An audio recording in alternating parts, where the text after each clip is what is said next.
Today's topic, afternoon session, we are dealing with the subject of the vessels of Romans 9, illumination. Illumination. Okay. And the reason why I say illumination is because coming back in the old school, first of all, let me give the shout outs. Shout out to Bishop Nathaniel. Shout out to Bishop Kanai. Shout out to the deacons, the captains, the officers, the soldiers, the young men, the women, and the children. I give you all a shout out. And I thank the Most High for keeping your spirit in tune with the righteousness of this Bible. So I ask and I pray that the Lord keep his spirit on all of us and let us continue to endure. So going over Romans 9, the 9th chapter, it was pretty much a chapter that was pretty much a part of our upbringing. Okay, we don't really talk about it too much, meaning like a separate category. But Romans the 9th chapter, the way we used to understand it, the way we would, because it is what it is. Romans the 9th chapter is pretty much the understanding of the whole Bible. If you can really understand all of what's written in Romans the 9th chapter, you pretty much understand a good portion of the Bible. But I mean, it takes some understanding. You just can't read it and say you got it. There's a lot of hidden information, meaning in the Bible. There's a lot of parables, mysteries, and things like that you would read in the 9th chapter of Romans. Okay. But if you was to get a good understanding of Romans 9, you will not be confused. We would always say, if some Christian apologetics or whatever came up with some madness, you can always reset the brain by going into Romans 9. That sets your calibrations right back up right. Boom. You're able to go back at them again.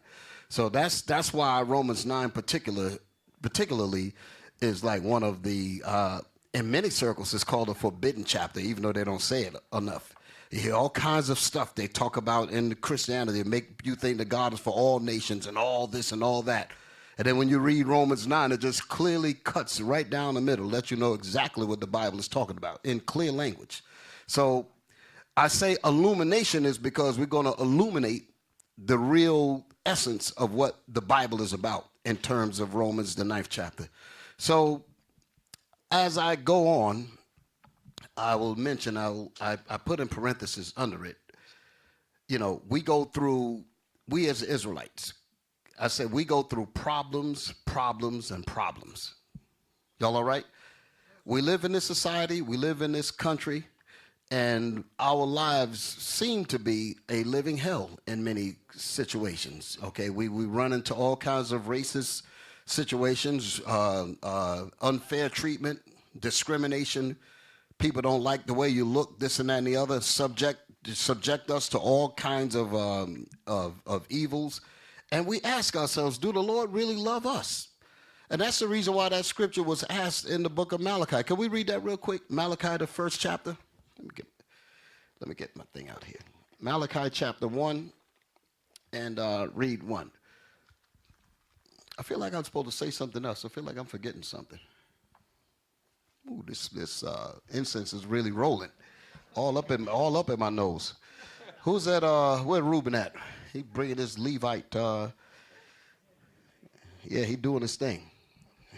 He got it in stereo. I got it on the left side, the right side, and in the center. I got full Prologic smoke. No, I'm cool. Read. This is the book of Malachi, chapter 1 and verse 1. The burden of the word of the Lord to Israel by Malachi. I have loved you, saith the Lord. Yet ye say, wherein hast thou loved us? Well, that's what we're asking. With all of the problems like I was illustrating just earlier, with all these problems that we're going through, why is it that we say, well, how is it that the Lord has loved us? What all this stuff going on? Read it again, Officer Solomon. I have loved you, saith the Lord. Yet you say, wherein hast thou loved us? Wherein have you loved us? What kind of love is this? That's how some of us are thinking. Because you think about it. Look at some of the stuff that we went through as youth. Let's just say in this country, we've learned a particular stigma about our skin color. Okay, there were stigmas that you know that we felt ashamed of ourselves, and God made us the way He made us, and we questioned that. And then right, we're the author of beauty, like you're bringing up, but we didn't know that. We were put inside a situation where we without this knowledge, we thought that we were some people of a divine curse. We thought that the color of our skin, the texture of our hair, the shape of our noses and lips, we thought that was something of a divine curse. And we said, why did God make us this way? You understand? Even our young girls growing up, they hate the way their hair is, and they want to straighten their hair out and blonde hair and all of this stuff. Read that again. I have loved you, saith the Lord. But the Lord said, I have loved you, saith the Lord. He's talking to the Israelites. Okay, go ahead. Yet ye say, Yet we say, wherein hast thou loved us? well, what kind of love is this? We don't understand. We don't understand because the Most High set up the system. He set it up. He set the vessels up. That's what I'm going to go into. The vessels that we are living, that we had to sojourn through, that's for a reason. Okay? You cannot get to the kingdom without going through the struggles. The Most High wanted us to learn how life would be when His commandments are not kept. Okay, and that goes all the way back to Adam. Adam was given the divine laws of God, and his job was to teach his wife, to teach his family, to teach everybody, actually the whole planet Earth. He was supposed to do that. But he allowed Satan to get through his woman and cause him to deviate from God's plans. And because of that, we had to go into the negative side of life and learn all of the evils, go through all of the wickedness. And we've seen what happened when God is not in charge. Now you got men chopping things off. You got women putting things on. And they're making that normal. The way we were made to think and not think, it has become normal to us. And this is because of the two vessels, well, mainly one vessel, the evil vessel. When I say the vessel, I'm talking about the vessel by which God is going to execute His authority on. He's going to execute His authority, like what the Lord did. Give me this here. I'm going to show you something. Give me Job 9:24. Watch this. Because I'm going to read it in a way that perhaps you have not really been accustomed to hearing it. Job 9:24. Quick. Job chapter 9, verse 24. The earth is given. Stop. The earth is what? Is given. So Esau didn't take it. Read it again. The earth is given. The earth is given into the hand of the wicked. The earth is given into the control of the wicked. Go ahead. He covereth the faces of the judges thereof. Who is the he that is talking about? The Most High covered up the judges. Now, I know we're talking about what we're looking at on the, put the panels up there, because this is correct also. We bring this out to show you another level of the scripture, but the Most High is the one that gives the kingdom to who He will. That's what this is saying. Give me that in Daniel also. Daniel 2. We're coming back here. Stay with me. Stay with me, Solomon. Read that again and then give me that Daniel's, so that you'll know what I just read is proper. But it does not take away from when we bring it out the way we normally bring it out. The evil wicked is Esau, and he is covering the judges. He's covering the faces of the judges. That's what the paintings are showing you, because that's what he did. Okay? So understand that. Read. The earth is given into the hand of the wicked. But the Most High gave him the earth. Okay, that also goes with the scripture in Matthew, the 8th chapter, about the demons. The demons say, art thou Christ come to torment us before the time? The time is the time limit that the Most High gave Esau to rule. The time limit is the time that the Most High gave the wicked to rule. That's the reason why he said in Luke, he said, until the time of the nations be fulfilled. When their time is up, that's when the earth is coming back to us. That's what Daniel 7:18 is about. And He's going to allow us to take it back through war. He said, but the saints of the Most High shall take the kingdom and shall possess the kingdom, meaning the whole planet earth, when you read the 27th verse, and the dominion and the greatness of all the greatness and under the whole heaven shall be given to the Israelites. So that's going to be given back to Israel. But in this time frame, in this time point here, the Most High has put the earth in Esau's hands. And that's an ugly reality. And the question is, why did he do that? Why did he do that? Okay. Read that again. The earth is given into the hand of the wicked. The earth is given into the hand of the wicked. Go ahead. He covereth the faces of the judges thereof. The Most High did it, but he used Esau to do it. So that's why I wanted to make sure that y'all understand both cases, all right? He make sure that he understands both cases. Come on. If not, where and who is he? If he said, if not, where and who did it? The Most High did it. That's what that's saying. Y'all understand that? Don't lose your understanding of what you had before because it's proper. Y'all understand me? Because if the white man is not the devil, where and who is the devil? You tell me, since you know more than me. That's what the Most High is saying. So I'm giving y'all both understandings. Y'all all right? All right, give me the other one in Daniel. 7 or 2? 2. 7. The one in this, yeah, you know what I want. 244, I think it is, right? What is it? What is it? Which one is it? 217 something? What's the verse? He give it to the bases of men. Where's that at? 417. I'm sorry. 417. Yes, sir. Read that. Daniel. Again, showing you that the Most High is the one that's doing this. Go ahead. Daniel, chapter 4 and verse 17. Tell them where you at. Daniel, chapter 4 and verse 17. We're in the book of Daniel, chapter 4, verse 17. That's where we're at. Read. This matter is by the decree of the watchers. Go ahead. And the demand by the word of the holy ones, to the intent that the living may know. That the living, meaning everybody on the planet Earth, may know this. Come on. That the Most High. That who? The Most High. That who? The Most High ruleth in the kingdom of men. And that the Most High ruleth in the kingdom of men. Keep reading. And giveth it. And giveth it, like we read in Job 9:24, and giveth it what? To whomsoever he will. That includes Esau. He gave it to him. Why? Because we messed up. But all of this is the Most High's plans. That's what Romans, the 9th chapter, is going to reveal. Read.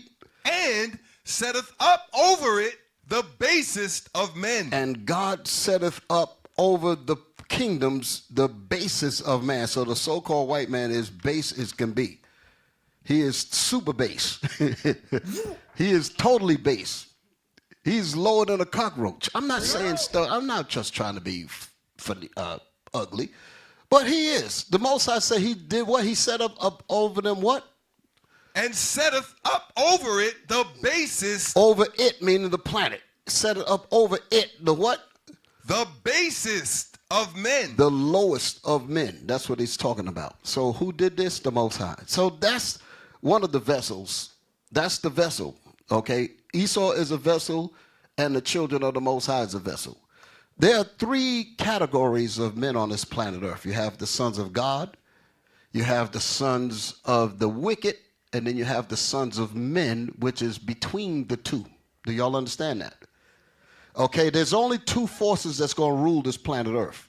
It's either going to be wickedness or righteousness. There ain't no in between. That's the reason why. Give me that.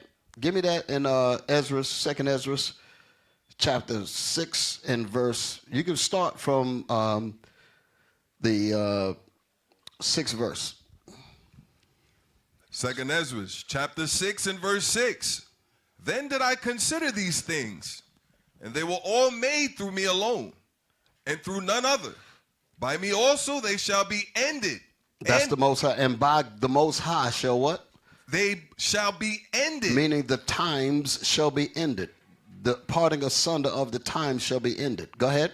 And by none other. And by nobody else. Nobody else has power over me. That's what the Most High is saying. Go ahead.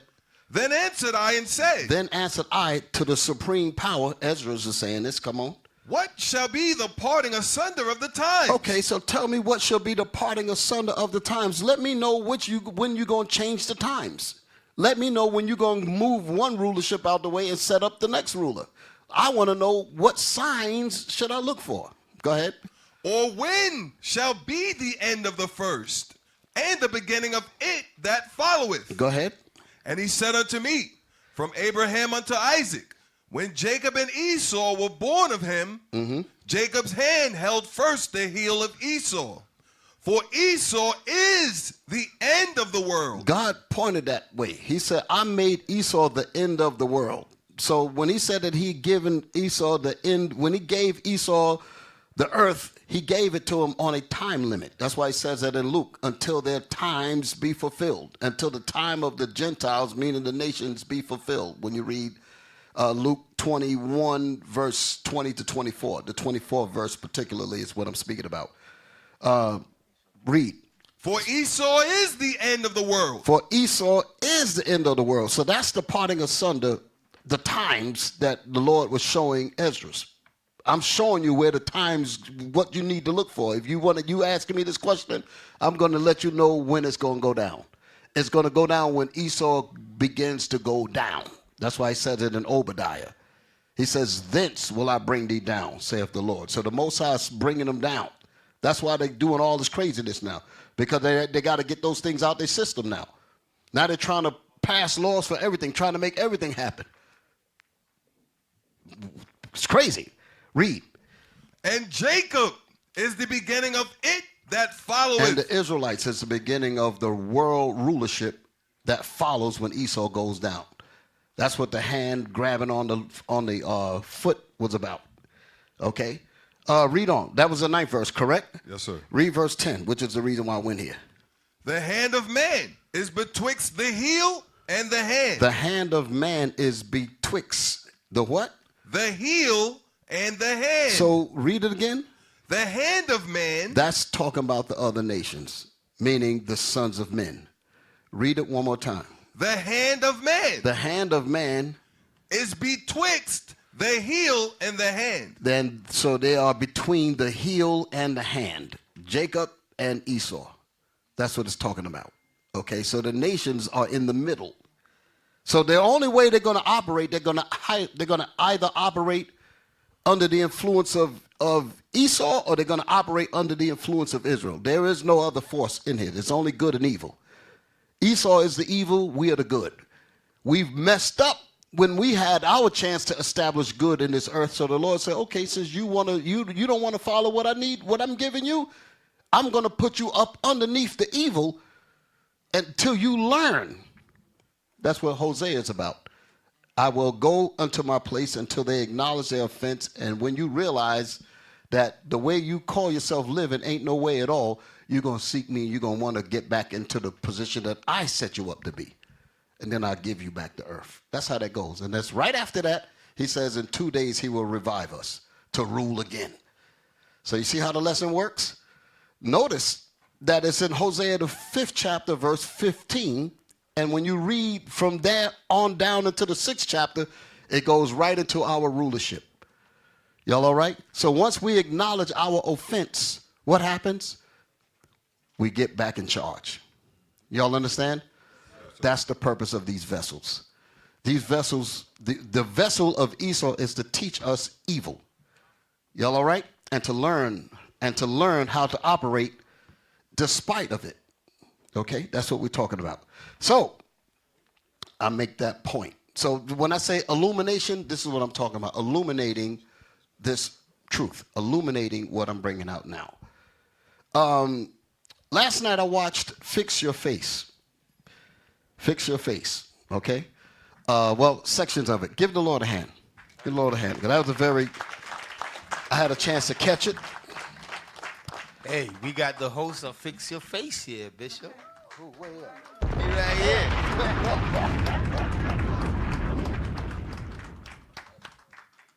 Shalom, shalom, everyone. Most High in Christ bless. Okay, it won't be New York without me seeing the bishop here and not coming up to pop up. I know I ain't getting no sleep last night, but it just would not be official for him to be here and me to not be here. All praises to the Most High. All praise to the Most High. Hey, Deacon, I was saying earlier, I was talking about, well, first of all, absolutely, Deacon Asaph in the building, Deacon Malachi in the building, Captain Jan in the building, Captain, What? Yeah, I'm coming on to him. Captain Semachiah is in the building. Captain Nashawn is in the building. Okay? And I got my other brother, got Officer Yekiel, Officer, they got Captain Barnabas. Come on, come get some.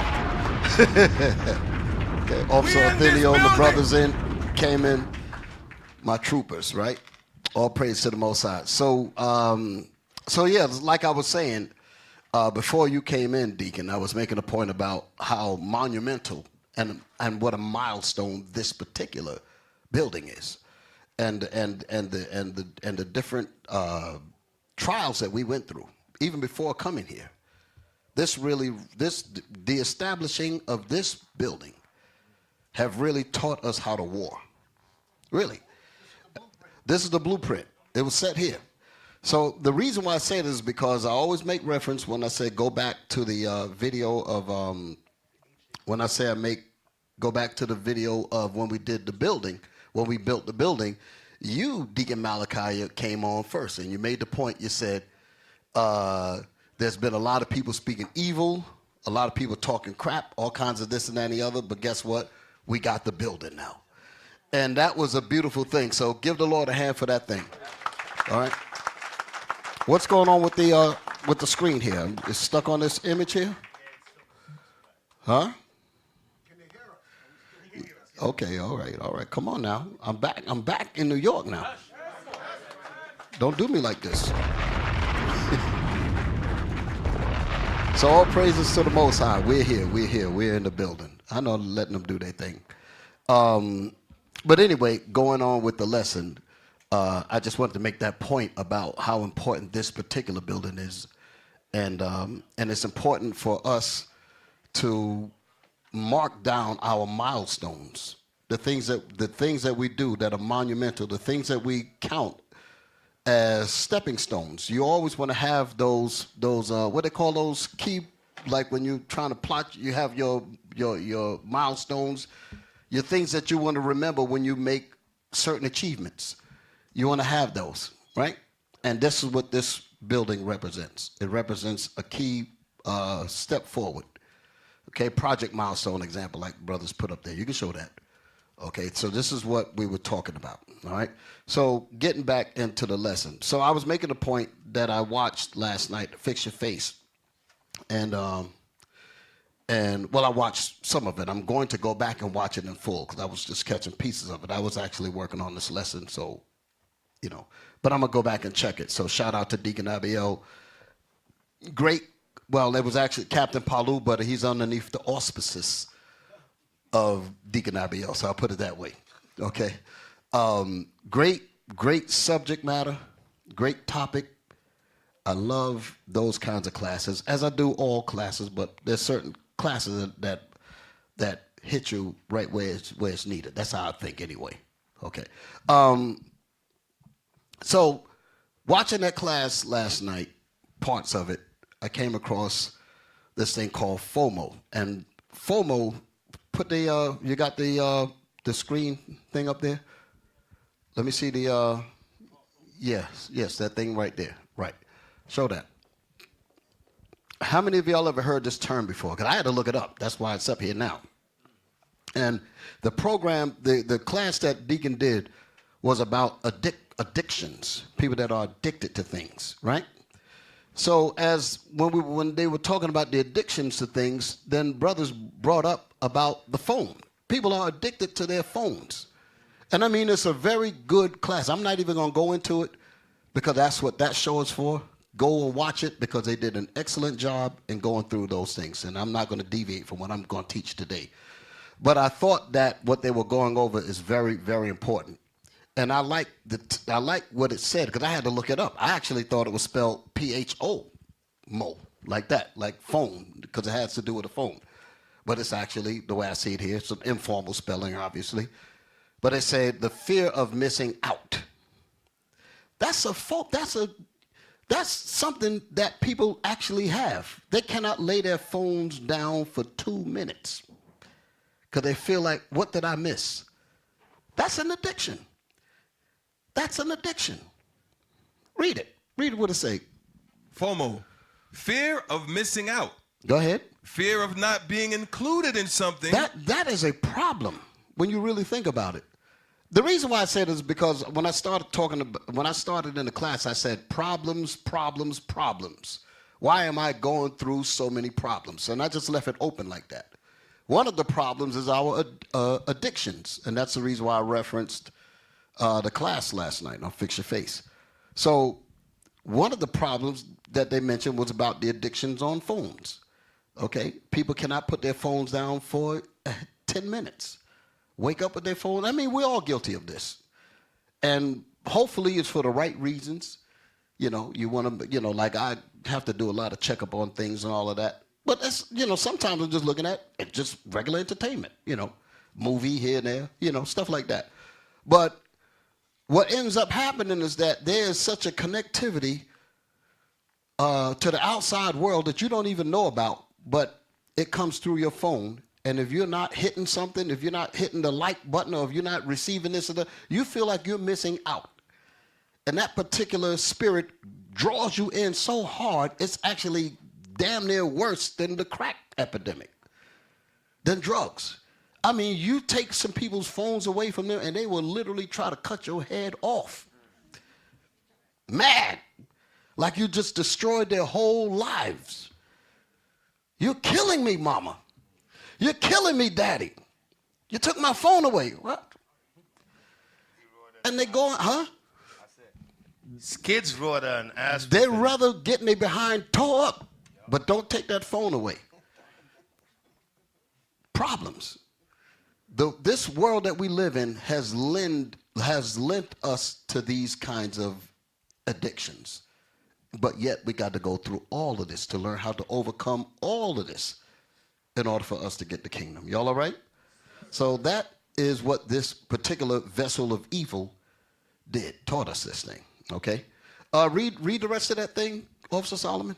Fear of not being included in something. Fear of not being included in something. You think about this here, because the way, especially when it comes to us, blacks and Hispanics, we've been brought over here into this country, robbed of everything, told that we don't want you here, we don't want you there, you're not good enough, your hair look like this, your skin is ugly, you're not pretty, you're not, you understand what I'm saying? So they say all of these evil things about us, and we end up with a color complex, we end up with a spiritual complex, inferiority complexes and things like that, and because we feel like we're not accepted.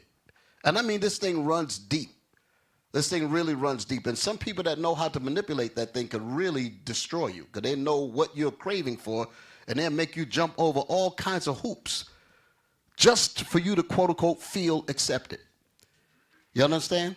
Some men can deal with women to the point where if women have low self-esteem and things like this here, they just say a little bit of niceness to them, and the next thing you know, they're wide open because they want that attention. They want to feel included.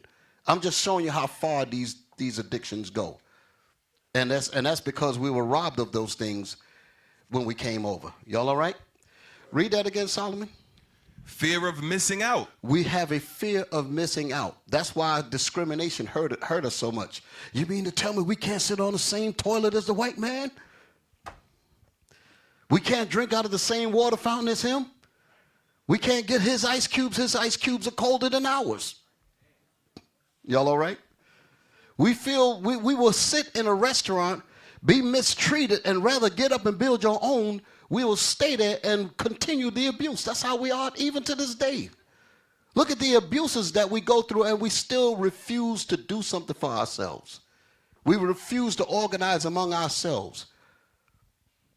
That's what this is talking about. So like I said, it runs deep. Read it again. Fear of missing out. Fear of not being included in something, such as an interesting or enjoyable activity. So things you'll watch on TV, you see Esau on his beach, on his water slides, doing different kinds of things, even like these date programs, The Bachelor and The Bachelorette and all of that. And here go the black woman. She just, oh Lord, I wish that could be me. You understand? Because they feel like they're outside of what's considered normal. So now that we've got this phone, the way the phones and these apps are set up is set up to lure you into it. And now all of a sudden you feel connected. And then you get those likes. Forget about it. Feeds that dopamine. When you hit them likes and you see, oh, so-and-so responded to me. I'm never letting this phone go because this is my whole life. Y'all understand? That's the addictions that I'm talking about. That's some serious stuff. These are problems that we go through. And these things go in so many different directions. They hit all aspects of our lives. I talked about women, men, children, grandmothers, mothers, fathers. We got some problems. And with all of these problems that's going on, the question is why? And that's what I'm explaining. Y'all all right? The Most High wants us to learn, not get swept up by it, learn it. He said, use the world, but not abuse it. Don't entangle yourself in it. Understand what it's about. Understand its purpose. And move in spite of that towards righteousness. I don't have a problem with, let me say it this way. When you understand Esau, you don't have to be running around with getting your head on fire every time you see him. Y'all understand what I'm saying? Now, I don't want anybody to miss what I'm saying. What I'm saying is that you got some people, and perhaps even some people will teach, anytime you see the white man, spit on them or hate them or this or that, you know. And that's what they say is about hate group and all that kind of stuff. Y'all feel what I'm saying? My point is God made him for a purpose. If you understand what his purpose is, you stay away from him. God made a snake for a purpose. You mad at the snake. What the hell are you mad at the snake for? Let the snake be the snake. You just stay the hell away from him. Y'all all right? That's what the Most High is doing. He's teaching us how to walk right with these different devices around us. Y'all all right? The problem comes is when we get wrapped up in it. Y'all heard what the snake said to the woman? Huh? Went out there, looked at the snake, pretty snake. Snake frozen in the snow. What the hell is the snake doing out here? This snake need to be getting comfort. Bring this snake inside and warm him up. Let me take care of the snake. Pet it, fed it, nurse the snake back to health. Well, I think I want to let the snake know that we're on friendly terms. So I'll go pet the snake. Then pet! The hell? The poison is seeping into her. She's dying. What the hell is this? Why? Why did you bite me? Then you see I showed you love. I showed you all of these things. Why did you bite me? Snake said, bitch. You know I was a snake. You know I was a snake. You gonna learn So, today. yeah. So my point is, these things and these devices and all of these things are on this earth because God allowed them to be. The point is, how do you operate in spite of that? That's where your intelligence has to come in. But you have to know, you have to be illuminated on the understanding of God's plans, especially with these vessels, because between these two vessels, everything else is happening.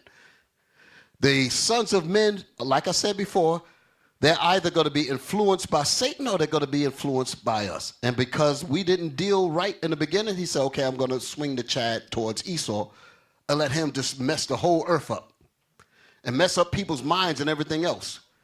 And if you survive that, then I know you're ready to set this earth back up in proper course. Y'all all right? That's what we're dealing with. Now, if you want to talk about an addiction, give me 1 Corinthians 16. 1 Corinthians 16, verse 15 and 16. Let's read those two. 1 Corinthians chapter 15, chapter 16, and verse 15. Yes, sir. 16th chapter, verse 15 and verses 15 and verse 16. Come on. I beseech you, brethren, ye know the house of Stephanus, that is the first fruits of Achaia. That is the first fruits of Achaia. Go ahead. And that they have a So we're supposed to be the first fruits. Let's get some understanding there. We're supposed to be the first fruits of righteousness. As we learn this gospel, and that's the reason why I referenced this building.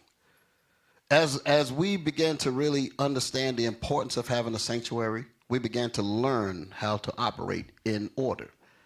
We began to learn how to operate with systems. We began to learn how to operate in setting up departments. and respect each other's department and respect each other's operations. That's a teaching. How are you going to run the earth if you don't know how to do that? Talk about the first fruits, right? How are you going to learn how to set up systems in your own world if you don't understand the righteous relationships between various departments or various states or various entities, meaning whether it's education, whether it's the transportation system, health systems. You got to understand the relationships between these things. Okay, so that's what's important. Okay, read that again. Get my thought back. I beseech you. Yeah, go ahead. I beseech you, brethren, you know the house of Stephanus, that it is the first fruits of Achaia, and that they have. So we are the first fruits learning this. Go ahead. And that they have addicted themselves. And we did what? Addicted if themselves. You're going to be addicted to something, be addicted to this gospel. Be addicted to righteousness, to teach us how to deal with everything. Be addicted to this Bible. It's going to take some time, I know. It's going to take some work. But this is something that we have to do constantly. Read that again. And that they have addicted themselves to the ministry of the saints. We have addicted ourselves to the ministry of the saints. That's what we're doing here in the IUIC. And we understood that. We understood this as we were coming into forming and continuing to build within IUIC, to build this gospel. That's what we've been learning. And we pray that the Lord keeps his grace upon us for us to continue to do that thing. Read on. That ye submit yourselves unto such. That you submit yourselves unto such that are addicted to the scriptures, that are addicted to righteousness. Go ahead. And to everyone that helpeth with us. And to everyone that helpeth with us. So we want to get with like-minded brothers, like-minded sisters that understand the program, that understand the proper addiction, meaning addicted to this gospel. Come on. And what? And laboreth. And that labor among us. You want to get with those as well, because those that are laboring with this faith, because the faith without the works of labor is dead. So you actually see the results when there's labor put behind that addiction. When you're addicted to the right method, when you're addicted to the right substance, and you put that labor behind it, that's when things get done. Y'all all right? Yes, sir. That's what we want. That's what we want to understand. So I say that because with this understanding, we're still, in many cases, we're asking ourselves, why? Why are we still going through these problems? Why do these things continue to remain? Okay, so that's what we're going to get into. Here's something from the chapter that we all must consider. Romans, the 9th chapter. I say I got to get into it early because the way we'll be rolling, we've been and went through 2 hours, and I never hit a verse in Romans 9. So I said I got to hit something in Romans 9. His sister's looking at me. That's all right. I miss y'all too. Let's read that. Romans, the 9th chapter, verse 13. Because this, again, this is something that we must consider in understanding these vessels. Okay? God set it up that way. Come on. Romans chapter 9 and verse 13. As it is written. As it is written. Go ahead. Jacob have I loved. God said this. That's why we was reading that in Esdras earlier. God said, Jacob have I loved. Go ahead. But Esau have I hated. And Esau have God hated. And it means just that. God had a purpose for Jacob, and he has a purpose for Esau. But the way things were going with all of these problems, we were thinking that the Lord hates us. He said, well, wherein hast thou loved us? Wasn't Esau Jacob's brother? So why the hell are we catching all this hell then? Because the Most High said, I want you to learn. But the one that I set up to be evil is him. He can't get out of it. That's the reason why I say, what you mad at the snake for? He cannot get out of how God made him. You cannot get out of what God made you. If we do not do what the Lord commanded us to do, he will destroy us and we will not exist at all, period. So we don't have a choice. God made it that way. Read. Where you at? Yes, sir. Verse 14. We're going to read down to 21. Yes, sir. What shall we say then? Is there unrighteousness with God? This is what people are saying. Because they thinking that man has his own will. I'm just going to be blunt. No, they don't. He puts in our spirit the way we should go, and he will withdraw from us the pride to make us think that we are really in control. But if you have something that's called predestined, that means it's set. When he declared the end when he declared the end time before the beginning, what's that telling you? That is already determined. But he leaves it within us to cause us to believe that we actually have. And that's a powerful God. I'm glad to believe that I can do what I want to do. But in reality, it's already set up. That's the reason why he said Israel shall be saved. A lot of Israel ain't, but because a lot of them are going to get destroyed. But the Most High already had the end time set before the beginning. Y'all all right? Read that again, Solomon. What shall we say then? Is there unrighteousness with God? Is there unrighteousness with God? Because God said, listen, I hated Esau before they were born. Go ahead. God forbid. God said, no, I'm not unrighteous. Not only because he's God, but because he determines everything. That's why he said earlier, I set up the base kingdoms. I'm the one that gave the earth to the wicked. I'm the one that set all of this up. But I don't want you to be worried about that. You just do what I told you to do. And that's what we're going to do. You're not going to get, none of us going to get out of the fate that the Lord set for us. Y'all understand that? What I will say, within your spirit, you better be glad that you're in here. Because how would it be that you come through all of this and you become a castaway? Okay, read on. For he saith to Moses, I will have mercy on whom I will have mercy. Hold on a second. Say something for a minute. I got to turn this alert off. Yeah, as Bishop was saying, it's already predestined.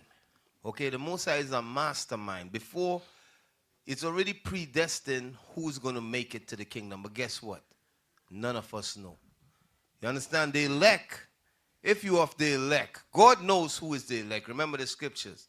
The scripture says, let all those that the Lord know who is his. Okay, and let everybody that name the Lord Jesus Christ depart from sin, right? The Lord know who is his. He know who is going to go off. But guess what? You don't know. You understand? But your actions down the line going to tell. The key thing is that what you're going to do, you're going to continue in sin. Okay, that's what you're going to do. But the Lord, this is predestined. Okay, and it's not because you're so righteous or your works why you're going to be saved. You're going to be saved because of the mercies of Christ. You keeping, and that mercies goes into you keeping the commandments. If you make a mistake, you fix it. Okay, but through the mercies of Christ, that's how we're going to be saved, man. Mm-hmm. Where were we at? Verse 15, Bishop. Yes, sir. For he saith to Moses, I will have mercy on Now, whom. remember what I said earlier. I'm going to let you read that again. Remember what I said earlier. I said that here's something from the chapter of Romans 9 that we must consider. We need to consider this thing. This is a heavy chapter, Romans 9. It's the big one. Read.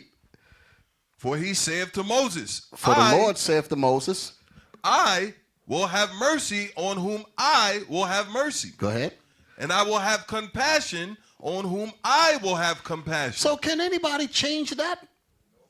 Nobody can't change any of that at all. The Lord said, listen, I choose who I want to have mercy on. I choose who I want to have compassion on. Go ahead. So then, because of that, it is not of him that willeth, nor of him that runneth. it is not of that man or that woman that willeth. So this ain't got nothing to really do with you. My point is, yes, we go off, we do what we do, but if the Most High mean for you to make it, you're going to make it. If the Most High mean for you not to make it, you're not going to make it. That's the point there. Okay, read that again. So then, it is not of him that willeth, But it is not up to you because of your will. nor of him that runneth. Now, you want to know something? I should have put this clip in. Remember that movie, Damien? The Omen. But I'm looking for the part with Damien when he was older. and he had a brother named Mark. And Mark was the quote unquote innocent little white boy. And then you had Damon. Damon had understood his full demons. He understood it. He said, I'm going to take part in this thing and I'm going to run with it. You understand? He embraced it. And then Mark, I think the name was Mark, right? The little white kid. And he killed him in the snow. He said, yeah, the snake, right? You know I was a snake. But he was like, but I've seen you do this and I've seen you do that. You're wicked. You this and that. And then Damien said, Mark, stop. Don't turn away from me. In other words, come join the demons. You'll understand? And he said, yes, that's the clip. Hey, is there the video on that? Huh? But just show that. That's what happened. This is the movie I'm talking about, and that's the scene. That's the scene. You can leave that up there. That's the scene. And he said, I'll give you one more chance, Mark, to come with me. And he said, no. Then he put him to death. He start bleeding from his ears and all of that. Because he said, you don't understand this. We need to embrace what we are. And that's exactly how Esau is today. A lot of us trying to understand why he's so evil, why he's so mean, why he do what he do and all that. Like Biden. I'm going to get to him. Biden pardoned his own son. You know I'm going to deal with that. He pardoned his own son. After, The man got a gun illegally, brought crack into the White House. Oh, he got the video. He got the video. Here we go. He got the video. I'm seeing it on the screen. Now, I'm going to get back to Biden because I ain't going to let Biden go. I got to get him. Y'all all right? Just pray for me. Hit the button.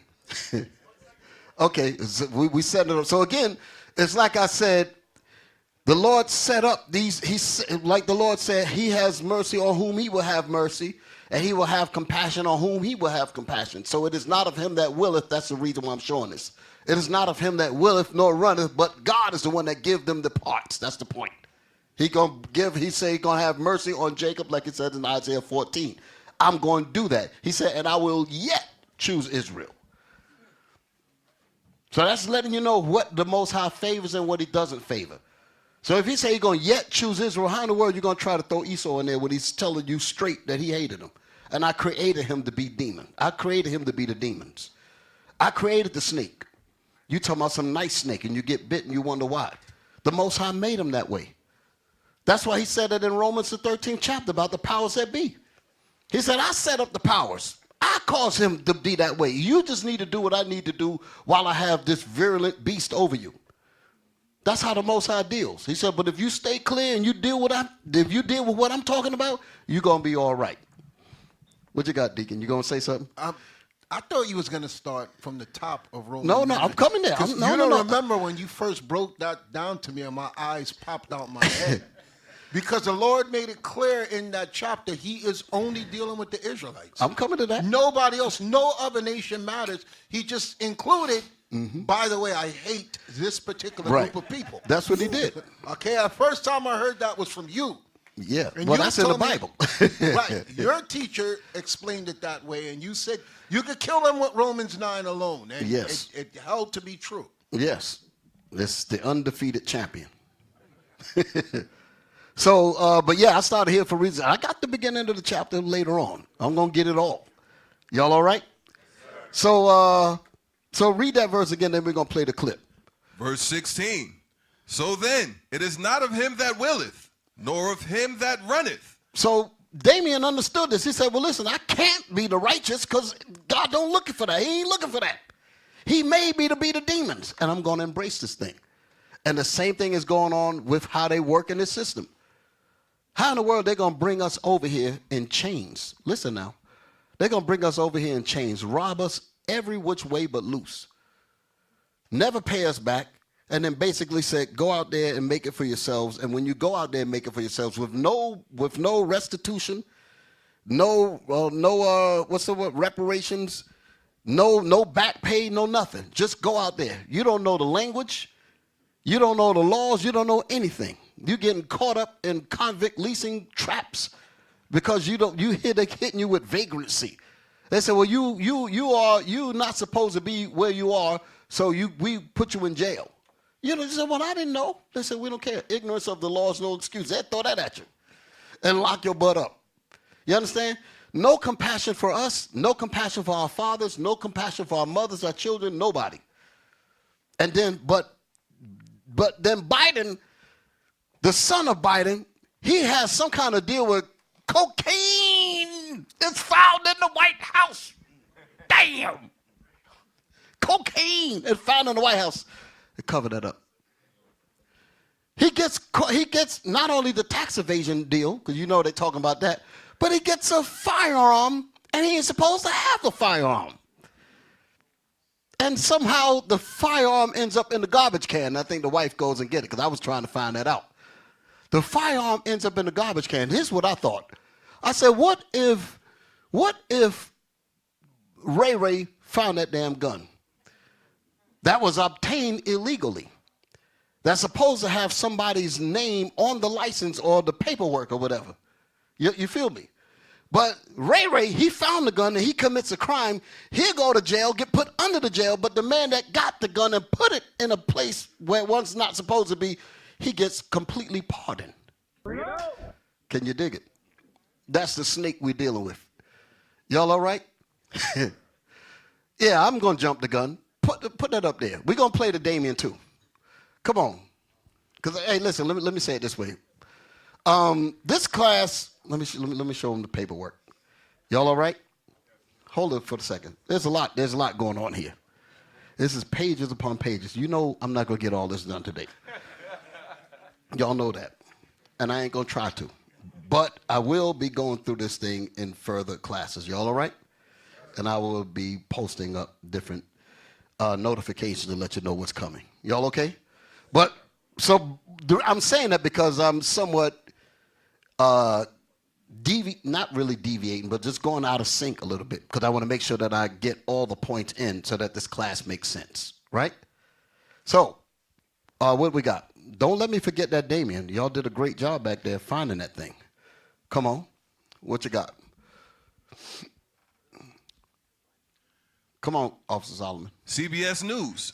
Hold it. CBS News. CBS News. What's that? What's the acronym? Caucasian Broadcasting Services. Oh, yeah. Okay, there you go. And don't think that NBC means Negro Broadcasting Services. Don't mean that. It means nothing but Caucasians. Don't forget that. Okay? Read. Politics. Go ahead. Hunter Biden's federal gun case dismissed. Federal gun case dismissed. Go ahead. After being pardoned by his father. After being pardoned by the man that set up the crime bill of 94 that got many of your black fathers gone. I said, did you hear me? Yes, sir. This is the same man that signed and have our fathers completely extinct. Generations of our fathers extinct. And sons are growing up without their fathers. Mothers have to fend for themselves, so to speak. Claudine, they showed y'all that in clips like I saw last night. Y'all had it up there on the Bible Book of Our Fathers, Captain Sarai. You know, the fathers are out the house. These children are going to grow with no discipline, no kind of guidance, no nothing. And then they're going to get caught up in traps and all kinds of things. And then when they do something wrong, they throw the book at them. Let's say that the son of one of these brothers that got caught up underneath the same man's crime bill, and his father's not there. The son goes and he goes in that garbage can and he finds that gun. And he goes, because I want to make some money. I need to make some money. I need to make some stuff happen because my daddy ain't here. And he goes out there and make it, so to speak. And he gets locked up. And he gone. Look at Khalif Browder, for an example. You got plenty of situations that these things did not get pardoned away from us. This is some real stuff. But yet, Biden want to use what they call the white paper, which is basically political prosecution. That's what they're saying. We're going to read that. political prosecution. He said, the reason why I'm going to pardon him is because when the next administration comes in, they're going to persecute my son. So I'm going to get him out of the way of the wrath of Trump, so to speak. Well, who did that for us? Who did that for the millions and millions of us that lost our fathers, that lost our way? Now we are walking around in a society where we know nothing. We don't know the rules. We don't know anything. We're basically, like I was responding to Captain Amaziah this morning, we're in a game of fools without the rules, but yet told to go make it for yourself.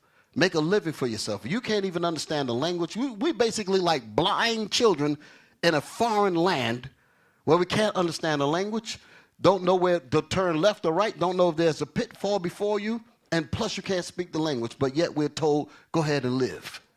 And when you mess up, we're going to lock you up because you are a predator, because you are a menace to society. Look at the names that they give you. You are boys in the hood. All of these things. You are niggas with attitudes. This is what they do. You feel me? But yet, when his son go and do so, he didn't have to do that at all. He was basically given a gold and silver spoon. He had to do nothing. Mother's a doctor and father's a damn president. The hell is this? He was a senator when he signed that crime of Delaware, I believe. Signed a damn bill in, and this, when you look at the graph of the prison industry from that time, it spiked way up. So they knew what they were doing. Hotels called jails were built. They said, listen, we're going to build these hotels. Help us. Because we're going to guarantee there's going to be plenty of guests called inmates. Arizona was known for that. Arizona, the population is none, hardly, of black people. They busing brothers in. Okay? Population is none. Go check that song out by Public Enemy called By the Time I Get to Arizona. There was a lot of deep lyrics in that thing. A lot of people didn't catch that. Okay? Bishop. Yes, sir. I watched a movie where the whole entire town is employed by the correctional facility. Yes, that's the point. Everything. That's everybody's slave labor. job. And it's all white people. Yes. And all their family, everybody work at the if the prison goes down and they don't have no black people in there, everybody won't be able to live. They all live off the prison. I forgot the name of the town. I'm going to look it up. Y'all all right? This is the reality. This is the reality. What was I saying? Where am I at? Where was I? Where was I at? You had the CBS article in the... Yes, sir. Bring it out. Bring it out. CBS News. The Justice Department Special Counsel is also opposed to dismissing a case filed in California after Hunter Biden failed to pay $1.4 million in taxes. Damn. You and I will owe $15.38. And the damn space Hubble telescope from outer space will find us. They got the ability to find a dime in the forest from outer space from this telescope, but yet they can't find these people that are doing these kinds of things. But you and me, we can forget about it. And we ain't never been paid back. A lot of times we don't even realize how thoroughly we've been robbed. I remember one of the elders in the old school used to say, you realize ain't none of us are supposed to be poor? Not one. Not one of us are supposed to be poor. With all of the work that our ancestors did, we ain't not supposed to be wanting for nothing. Just think about that. That's called thorough robbery. And then robbed us of the common sense to even talk about it. You can't even talk about it. You talk about it and you feel ostracized. Like, what are you talking about that for? Oh, okay, we gotta be quiet. Boy, I tell you, this is the Twilight Zone for real. I know it. I know we're in the Twilight Zone. Let's read. Come on. U.S. District Judge Mark Scarsi in Los Angeles indicated he would dismiss the case once the pardon is formally received. Once the pardon from Joe Biden is formally received. Go ahead. Still, Scarsi was critical of the president's assertion that his son was singled out for political reasons. Did y'all hear this? He said that he was critical of the president's assertion. Well, no. He's actually saying he's out of his mind a little bit. In other words, let's say, read the whole thing. I didn't read this. Read the whole thing, officer. The Justice Department special... No. Still, Scarsey was critical of the president's assertion. So he was critical of Biden making that dumb statement. That's the point. Making that dumb statement that says that his son deserves to be pardoned with all this criminality that we just read in the preceding paragraph. Go ahead. That his son was singled out for political reasons. So that, in other words, he put that out there to make you forget about how we've been persecuted from day one. What about the persecution that happened with us? Hey, put the slave ships up there for a second. Hold it, stop for a minute. We coming back to this. Go down to where I put those slave ships at. We getting better. We still got to deal with Damien. Can't let him go. Can't let him go. Brothers look too hard for that. Put that up there. Show that. And then I sent some words under that, right? Never forget, brothers and sisters, of what happened to us. Y'all see this? Now, where is the pardons from you dragging us over here? Where our mothers was raped every day. Fathers castrated. Stomachs ripped open. Men were made to mate with whoever, so-and-so, because I need a buck to work in the fields. No kind of payment, no kind of restitution, no nothing. Let's see what we got here. Wow.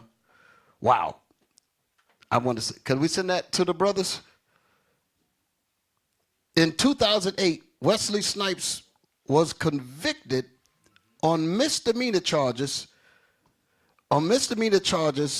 of willful failure to file federal income tax returns and was sentenced to 3 years imprisonment. He ain't get no pardon. He said after an unsuccessful appeal, so he even tried to appeal it. A pardon would work even better.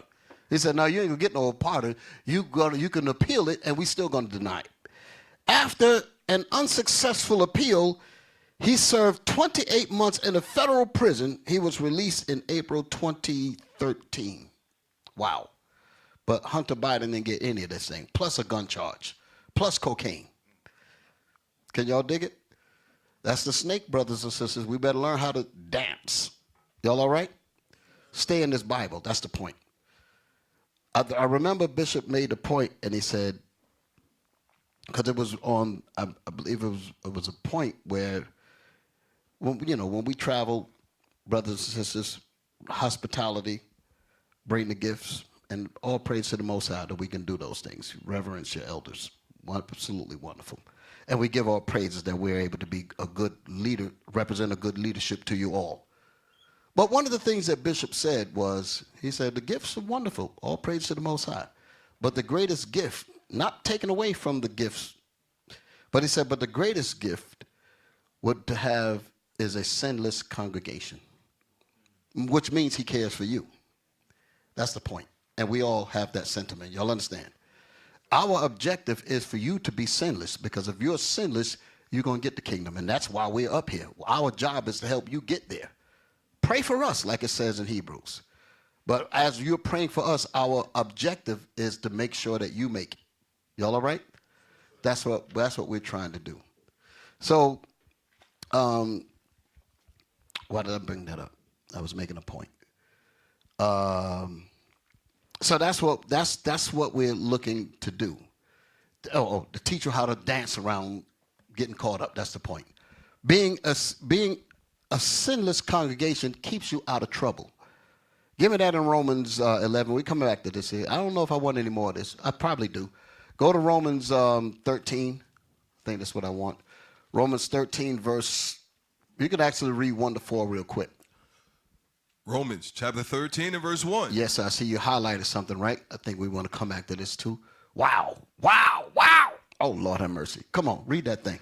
Let every soul be subject unto the higher powers. Meaning the Most High set them up. Set up the higher powers. Come on. For there is no power but of God. For there is no rulership except the Most High rule through the kingdoms of men. Go ahead. The powers that be are ordained of God.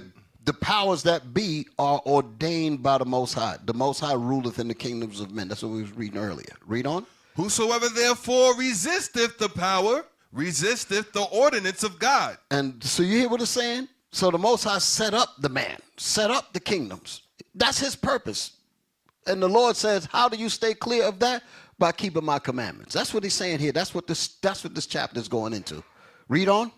And they that resist They that resist shall receive to themselves. Now, hold it. Now, somebody might say, well, what if they tell you to break the Lord's commandments? What if they tell you to eat pork and cross-dress and things that they are actually telling us? We don't do those. That's why Daniel and the brothers didn't do that thing. When they said, when you hear the sackbut and the flute and all of that stuff, that was a commandment from a ruler, but it was against the Most High. And we're not doing that. You feel me? And the Most High blessed them. You feel me? That's what we have to do. So when I'm talking about obey the powers that be, when their laws go along with the Most High's laws, that don't even sound right. But if we can operate in this system without breaking God's commandments, we're gonna be good. That's what the Most High is saying. Read on. And they that resist shall receive to themselves damnation. Because many of the laws that's written in this society are quote-unquote Judaical laws, like thou shalt not steal, thou shalt not commit adultery, thou shalt not murder, those kinds of things. Those are biblical laws.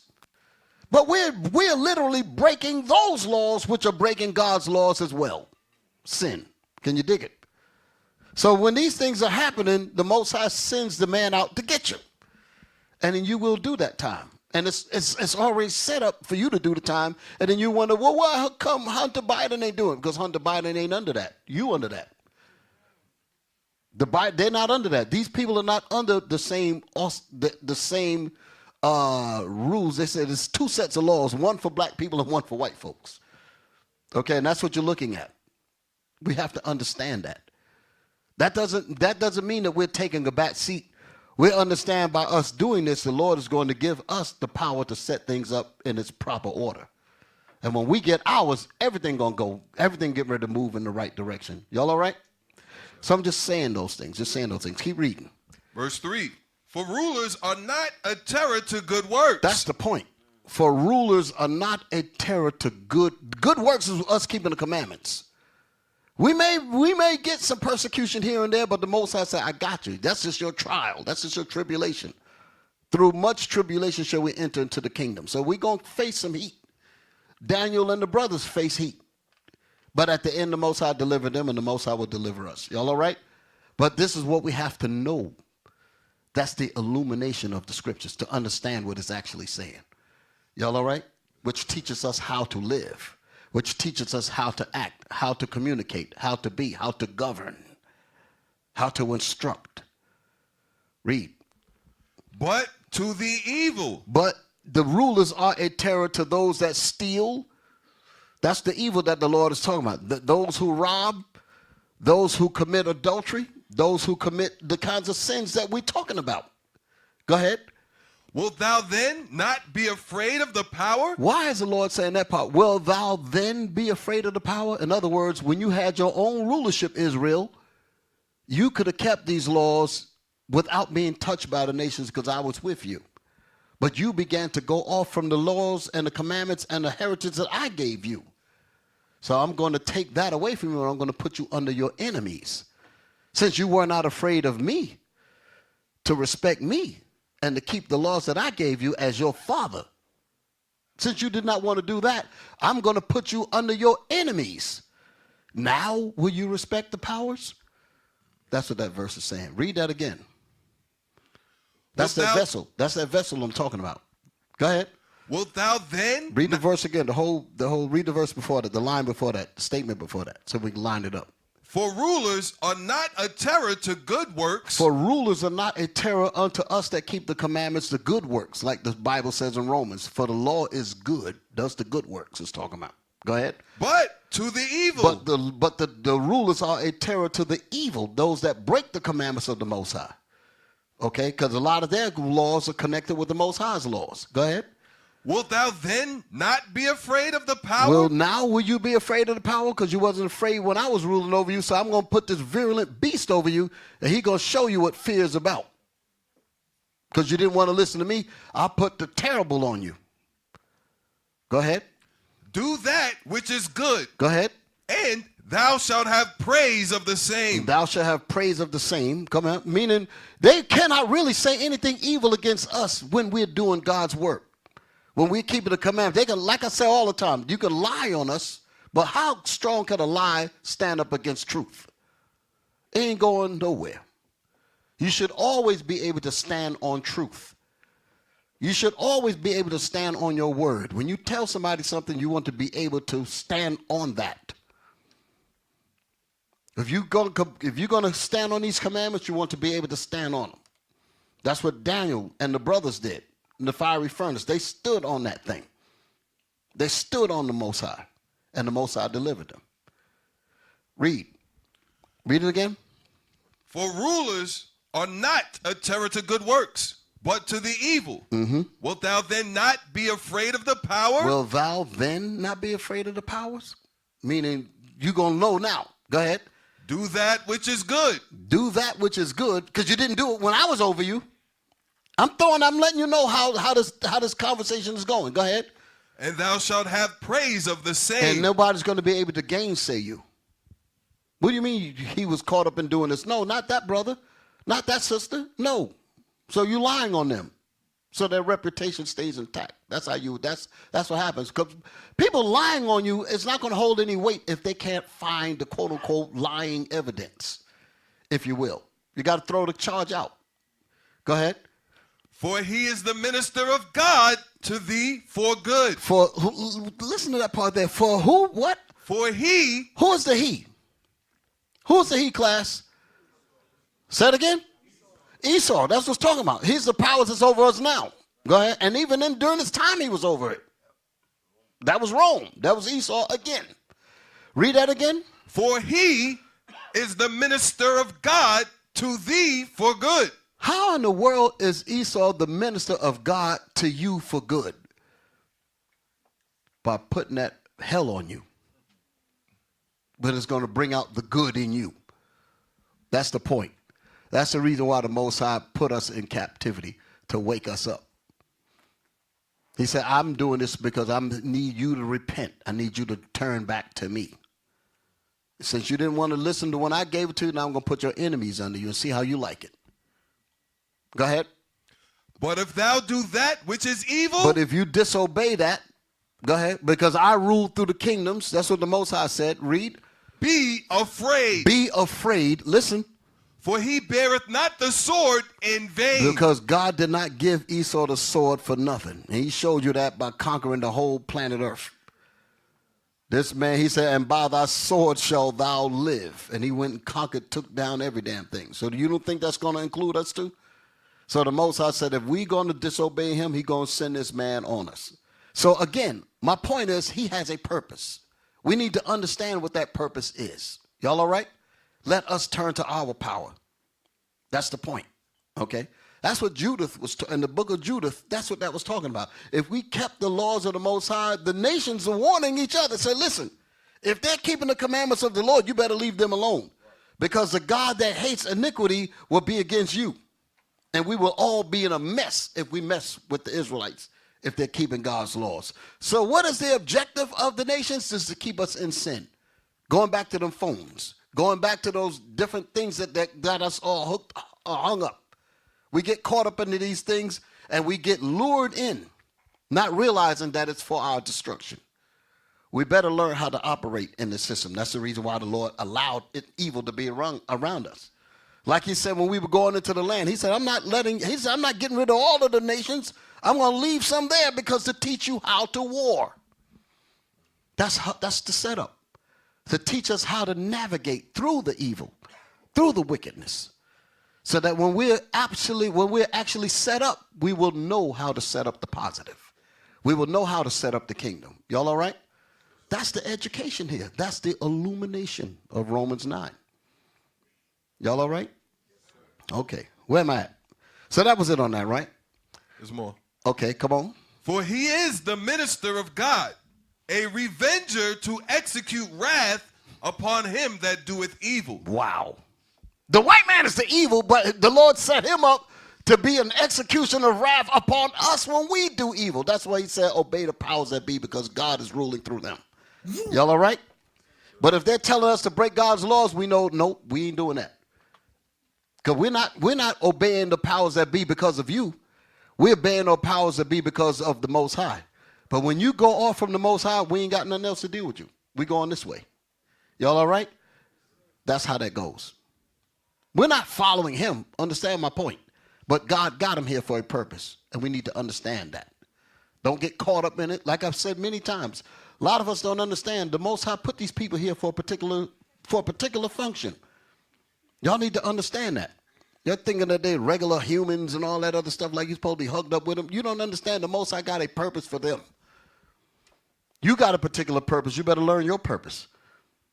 When their purpose is finished, the Most High going to wipe them out. You ain't got to worry about that. The Most High got it recorded in the Bible. They cannot get out of it. He said, every last one of them. He said, there shall not be any remaining of the house of Esau, for the Lord have spoken it. So that be it. That means their time is finished. It's done. But at that point, we have better known how to set this earth back up in righteousness. That's why he says it in the book of Luke. Can we get that real quick? Give me that in the book of Luke. Luke chapter, 16, verse 10. Let's read that. Luke chapter 16 and verse 10. He that is faithful in that which is least. This kingdom is least concerning us, because this is not our kingdom. Y'all all right? But we are to be faithful to the Most High, not faithful to Esau, not faithful to the kingdoms and all that. We're faithful to the Most High. Go ahead. Is faithful also in much. So this is least. This kingdom is base, but we have to be faithful in this. And if you learn how to be faithful in this, when the Lord give you that which is your own, you will definitely know how to set up the positive. You will definitely know how to set up your own kingdom. That's the point. Read. And he that is unjust in the least. And if you're unjust in the least, go ahead. Is unjust also in much. You get a guy, you give him a small house to live in, a small thing, or give him a car. Give him a, not, I ain't gonna say a hoopty. Give him something that run, but it ain't as shiny as you want it to be and all that. But someone gives you the car. They say, you know what? I know you need a vehicle. You need to travel. Let me give this man a car. Sometimes it might be the other nation that might give you something. Because they say, you know what? You're trying to get to my job and such. I got a car that I'm not really using. Here, take this. And it ain't really nothing that you really like. You understand? It doesn't have Facebook and Instagram in it. I'm being funny. Y'all dig it? Because we only attracted if it has certain things. It's not going to give us that dopamine. Yeah, well, a little better than that. Actually, I had a car that was damn near looking like that.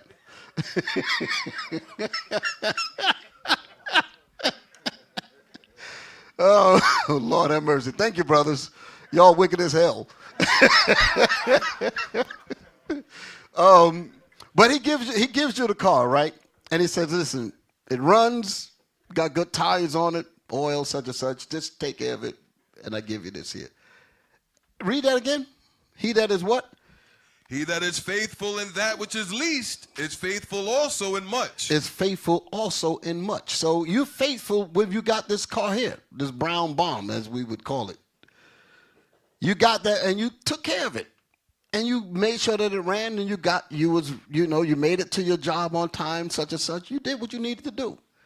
If you were faithful in that, you will also be faithful when you have the Rolls and whatever other kind of cars you might want.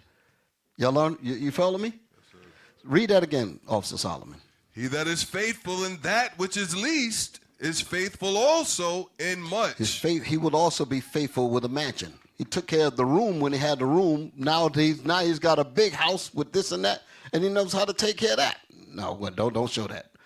Please don't show nothing like that. What the hell's wrong with you brothers, man? I gave you credit. Now you're going to put up some. Show that thing on the screen, man. You guys got to get blasted. Put that up there. Put it up there. No, hell no. Put it up there. Let me show you what these brothers did. You've been in New York too long. Under the wrong. Well, actually, that's California. Hell, I lived in New York. We did no. Show that. What the hell's going on here? Huh? Give me the brown bomb. Shoot. No, I'm just messing with you. But yeah, that's a California thing, I think. I've even seen those in the Carolinas. They do that. But no, brothers. No.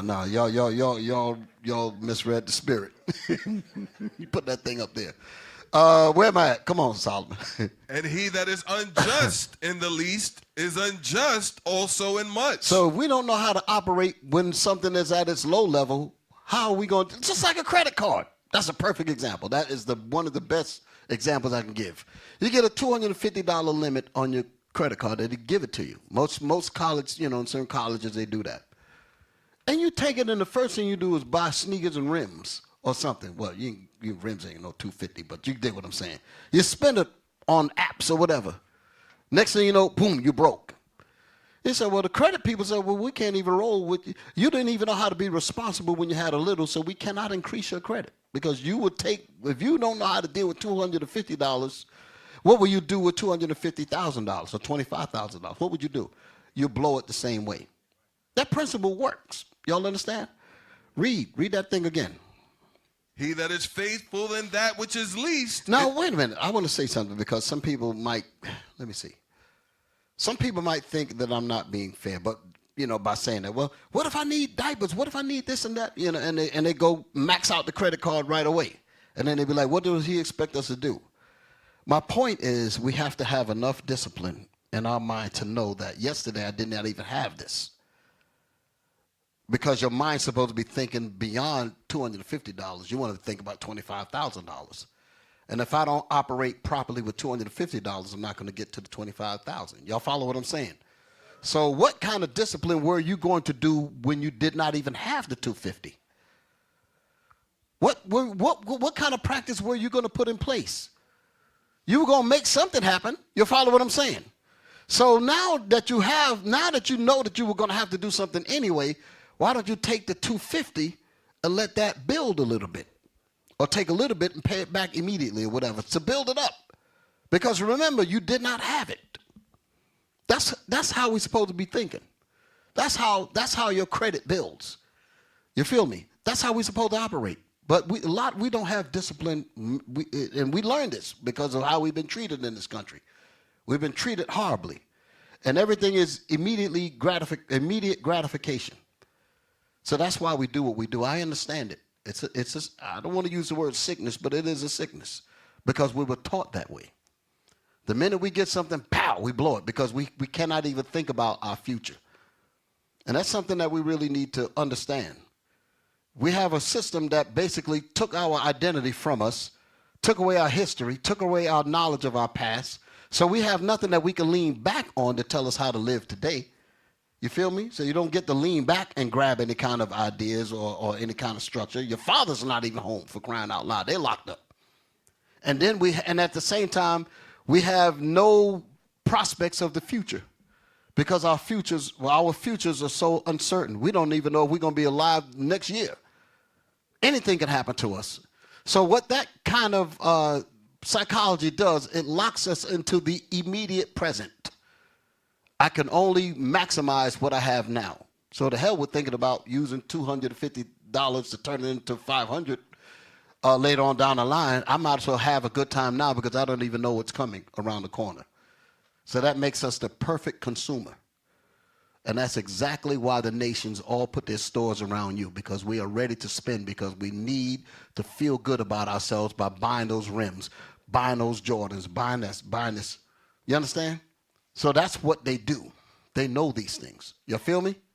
That's the work. That's what's happening. So what was I saying? Where was that, Solomon? Help me out.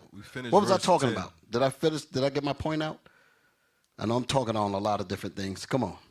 Yeah, we finished verse 10. We were in Romans 13. We still have the article as well. Yes, sir. And Omen. Okay. Let's go back to the article. What was that? That was in Romans what? What was I reading? 13 and what? Okay, I'll come back to that. From 1 to 4. That was Romans 1 to what was it? Oh, Romans 13. So I'm finished that. Okay, yes, I got you. Yeah, let's get to the let's read this and then we go into the video. Come on. CBS News. A federal judge dismissed the gun case against Hunter Biden on Tuesday after President Biden issued a sweeping pardon for his son. A sweeping pardon means cleared him of everything, made him a saint. Sweeping pardon. We don't even know what words like that mean. Hell, if any, we were supposed to get the sweeping pardons. They ain't give us nothing. They just gave us a broom to sweep the cell that they're going to stuff us in. Okay? Read. U.S. District Judge Mary Ellen Noriega closed the case the week before Hunter Biden was to be sentenced. Whoa, do y'all see the evil in this?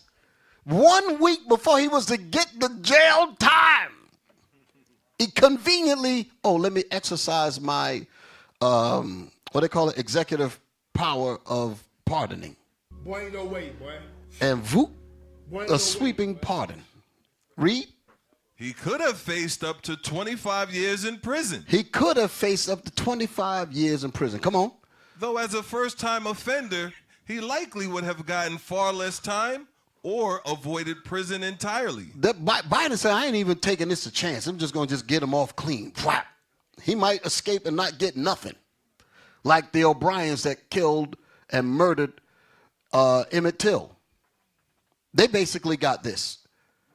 That heifer lived to be an old age and croaked on her own over a damn lie and admitted she lied and still got away with it.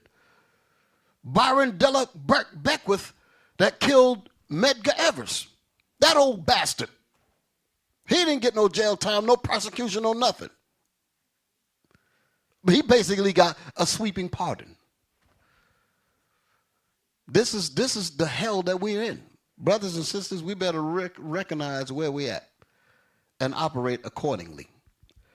Read on. Prosecutors opposed dismissing the case, arguing in court documents that a pardon shouldn't wipe away the case as if it never occurred. Yeah, but that's what the father, he said, listen, I'm the president. I'm going to make it disappear. The hell with the rest of you who lost your daddies and all that. The hell with all of you. But I'm going to let my son go. Damn, what a system. Go ahead. Hunter Biden was convicted on 3 felonies after he lied on a federal form to purchase a gun in Delaware. Yo, stop. You lie on a federal form. That is a definite criminal offense. They tell you jail time if you lie on that particular form. On any of those forms that have that kind of language on it. The perjury and all that other stuff, they throw all of that at you. He lied on it. And he was able to, and then you're going to say the reason why you letting him go was because of political persecutions, because Trump coming in the white paper that they said. No, they let him go because he's white, quote unquote. They let him go because he's privileged, and we're not. That's how they see things. Y'all all right? So what this really means, I'll just say this here, we need to be praying for vengeance. We need to be praying for vengeance. Ain't no way in the world we're supposed to just go through this stuff and be cool with it. No, hell no. Y'all all right? So I'm saying that, but in order for our prayers to be heard, we have to be keeping the commandments. Cannot be no secret sins up in here. Y'all all right? Cannot be that stuff. Because the Most High will hinder this whole congregation if we're playing around with stuff like that. We need to understand that. And we need to make it our job to check each other, to keep us. It says, if you messing up, your evil is going to seep into the congregational growth. I was happy to say that Deacon Isaac had posted, because he's having them, he's working on another movie, all praise to the Most High. And he had made the point that one of the goals was reached. And I praise the Most High for that thing. And I said, because of that ability to be able to do that, I said, something is going right in IUIC because the Most High blessed that mission. So I said, as long as we can keep sin out, blessings can continue in the face of our enemies. But we have to trust in the Most High's commandments and do what the Lord said to do. That's what we got to do. That's how this thing works. That's why this is all set up this way, for us to learn how to operate in spite of the evil, especially the stuff that we read in here. Come on, let's finish this up. Hunter Biden was convicted on 3 felonies after he lied on a federal form to purchase a gun in Delaware by saying he wasn't a drug user in 2018. Wow. Wow. I shouldn't say this, but I know that form. I'll just leave it at that. And he lied on that. Go ahead, read. A period when he was acknowledged being addicted. Damn. Go ahead. The Justice Department Special Counsel is also opposed to dismissing a case filed in California after Hunter Biden failed to pay $1.4 million in so you taxes. got the gun charge plus the tax evasion charge. Come on. U.S. District Judge Mark Scarsi in Los Angeles indicated he would dismiss the case once the pardon is formally received. So in other words, whatever the quote-unquote block wheels of justice, because they're not round, the square wheels of justice, irregardless of what they would say, he said, well, we're not going to do anything until Daddy in the White House basically says this is what you're going to follow, and we're just going to acquiesce to that. In other words, whatever case we got, we're just going to lean that to the side because Big Jim Crow Joe have pardoned a criminal. Y'all all right? But meanwhile, you and me, we can't get off for nothing. And like I said before, it's because we are held to a higher standard. I want y'all to understand that, because a lot of times we were thinking that it's unfair. We're not like them. I'm talking about in a good way. They're not on our level. More is expected of us. They used to tell us that when me and Asaph used to work together. And me and Deacon Asaph, I should say. And whenever people got in trouble, people would try to argue and say, well, how come so-and-so could get away with this and so-and-so could get away with that? And they said, that's because you represent a higher standard. You deal with the law enforcement of this place here. You got to be, it's like called the public trust. You follow what I'm saying? They will hold people in, let's say police officers and stuff like that. They will hold them at a high, supposed to hold them at a higher standard because you're supposed to be able to resist certain things. You're supposed to be able to resist temptations, stuff like that. So they hold you at a higher standard. I'm saying that about us. Y'all all right? That's how we're supposed to be. We're not supposed to fall for the same mess that other people fall for. God says, I hold you to a higher account. Do y'all understand what I'm saying? That's a good honor. I would like to always be looked upon as, listen, I expect you to do better. I don't expect you to be like everybody else. I expect an exceptional attitude. I expect to see greater things out of you. And we should wear that with pride, yes, because I am better than that. And I will discipline my own self to represent that type of standard. Y'all all right? All praise to the Most High. Is there more on this? That's it? We can get off of it? All right. Now, where was that? Now, going back, hold it. Let's set it back up. Go back to Romans 9. Go back to Romans 9. Read the last verse that we read. I was talking about the, let's see, verse 15. Verse 15, we're going to hit the button. Verse 15. For he saith to Moses, I will have mercy on whom I will have mercy, and I will have compassion on whom I will have compassion. And God said he will have compassion on who he chooses to have compassion on. So he's already letting us know who he's set up in his categories of who's special and who's not. That's why he says that in Deuteronomy, for thou art a special people. That means we're set above them. That means more is expected out of us. We're not supposed to be on the regular level of squabble and foolishness. No. We're supposed to hold ourselves to a higher standard. That's what it means to be special. You got 10, 12 pairs of shoes, but one of those shoes is more special. Those are the ones you like the most. You hell with the rest of them. I want to wear those shoes because they make me feel like this and they make me feel like that. That's what special means. We are special to the Most High. So we have to carry ourselves like that. You sisters have to carry yourselves special. Somebody talk a hole in your head, talking foolish and crazy. No. If you don't get away from me yesterday, I'm going to tell on you. Y'all all right? That's how you got to be. Can you dig it? You brothers, the same thing. You brothers are trying to make it and to be the princess of the Most High. Here comes some floozy woman that ain't got no value for herself or nothing, and she's trying to defile you. And you tell myself, oh, she smiled at me. And you're going to get yourselves taken out and brought down to a piece of bread. That's what the scriptures say. Man, what did it say? A man is brought to, by the whorishness of a woman, a man of God is brought down to a piece of bread, moldy bread. No good bread. The roaches don't even want it. You be brought down to that. Roaches, no. You be brought down to that.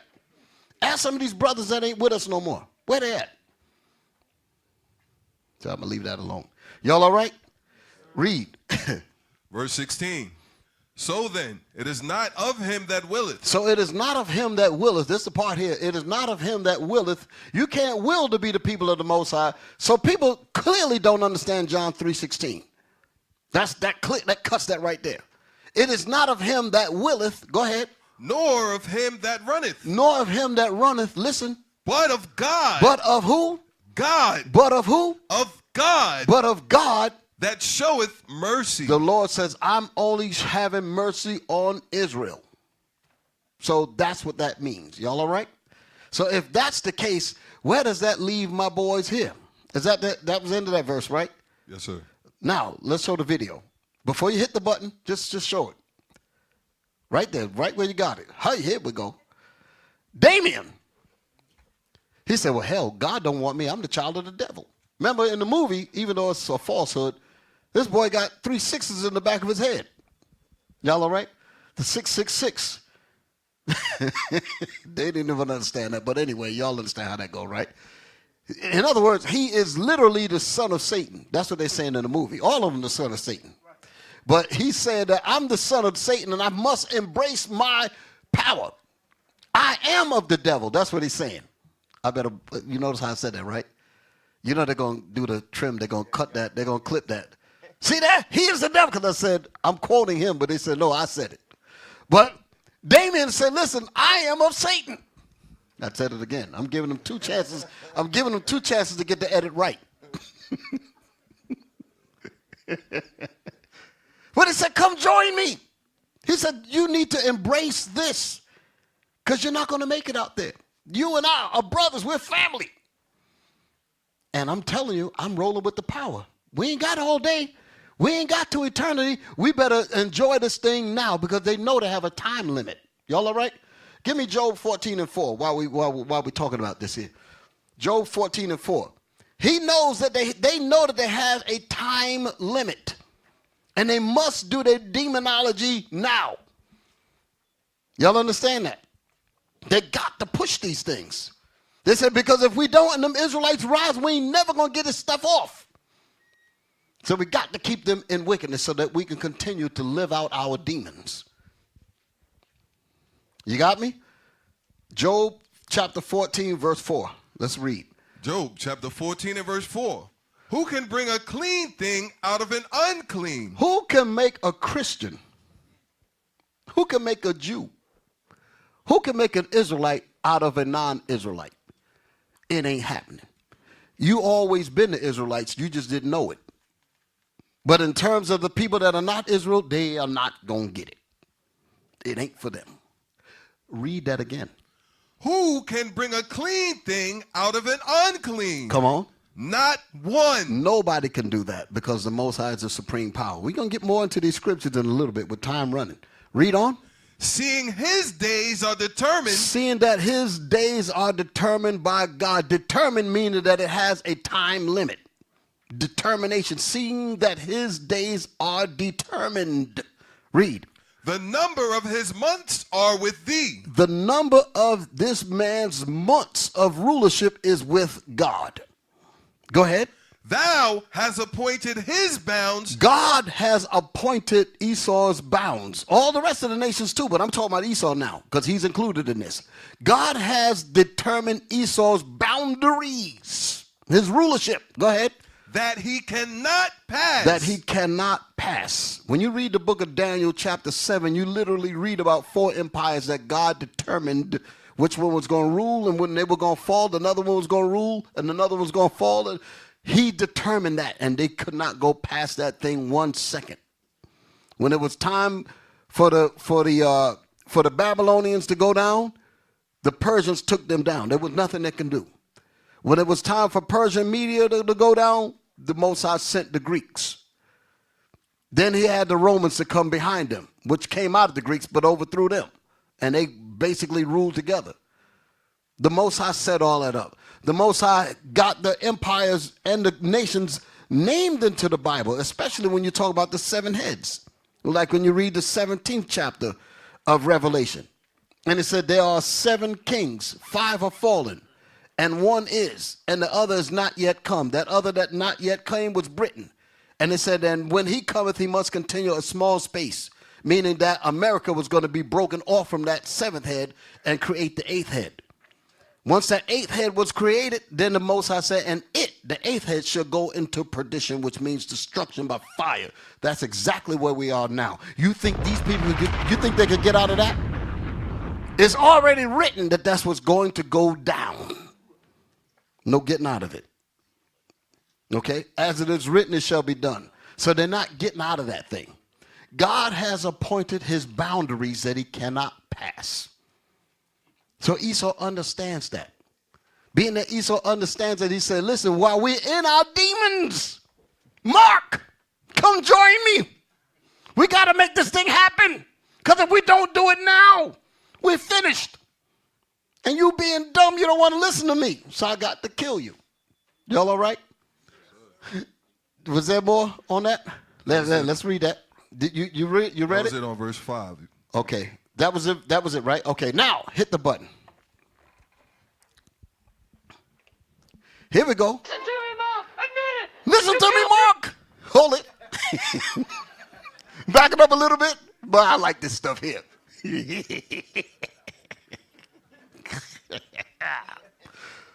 that button, man. I'm your brother. Listen to I'm me, your Mark. brother. Admit it. You killed your mother. No, she wasn't my mother. I was adopted. A jackal. You were born of a jackal. Yes. Stop.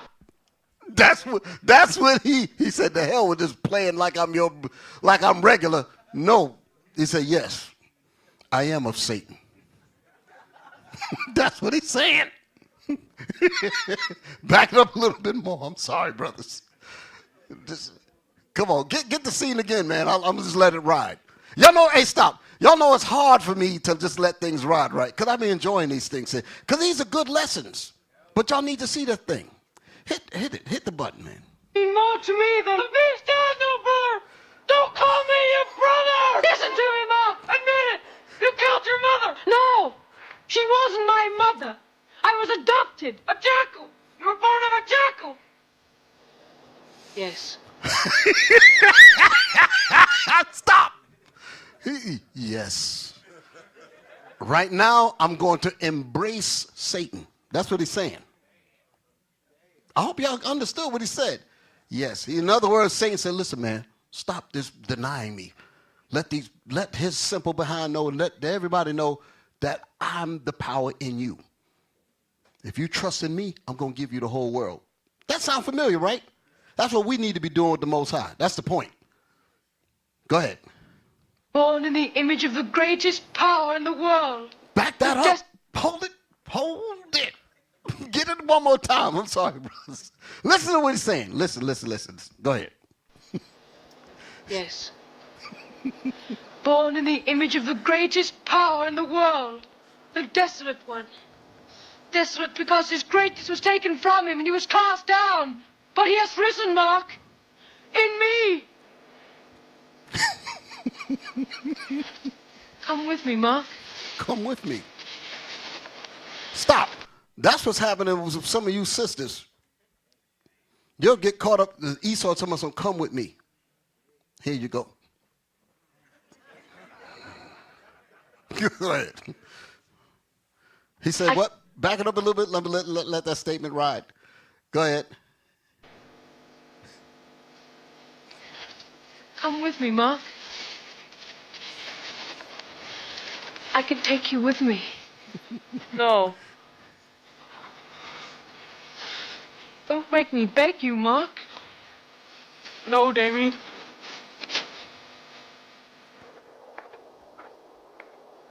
Mark, Here it is. look at me, Mark. Oh. He's enveloping his power. I'll ask you once more. Please come with me.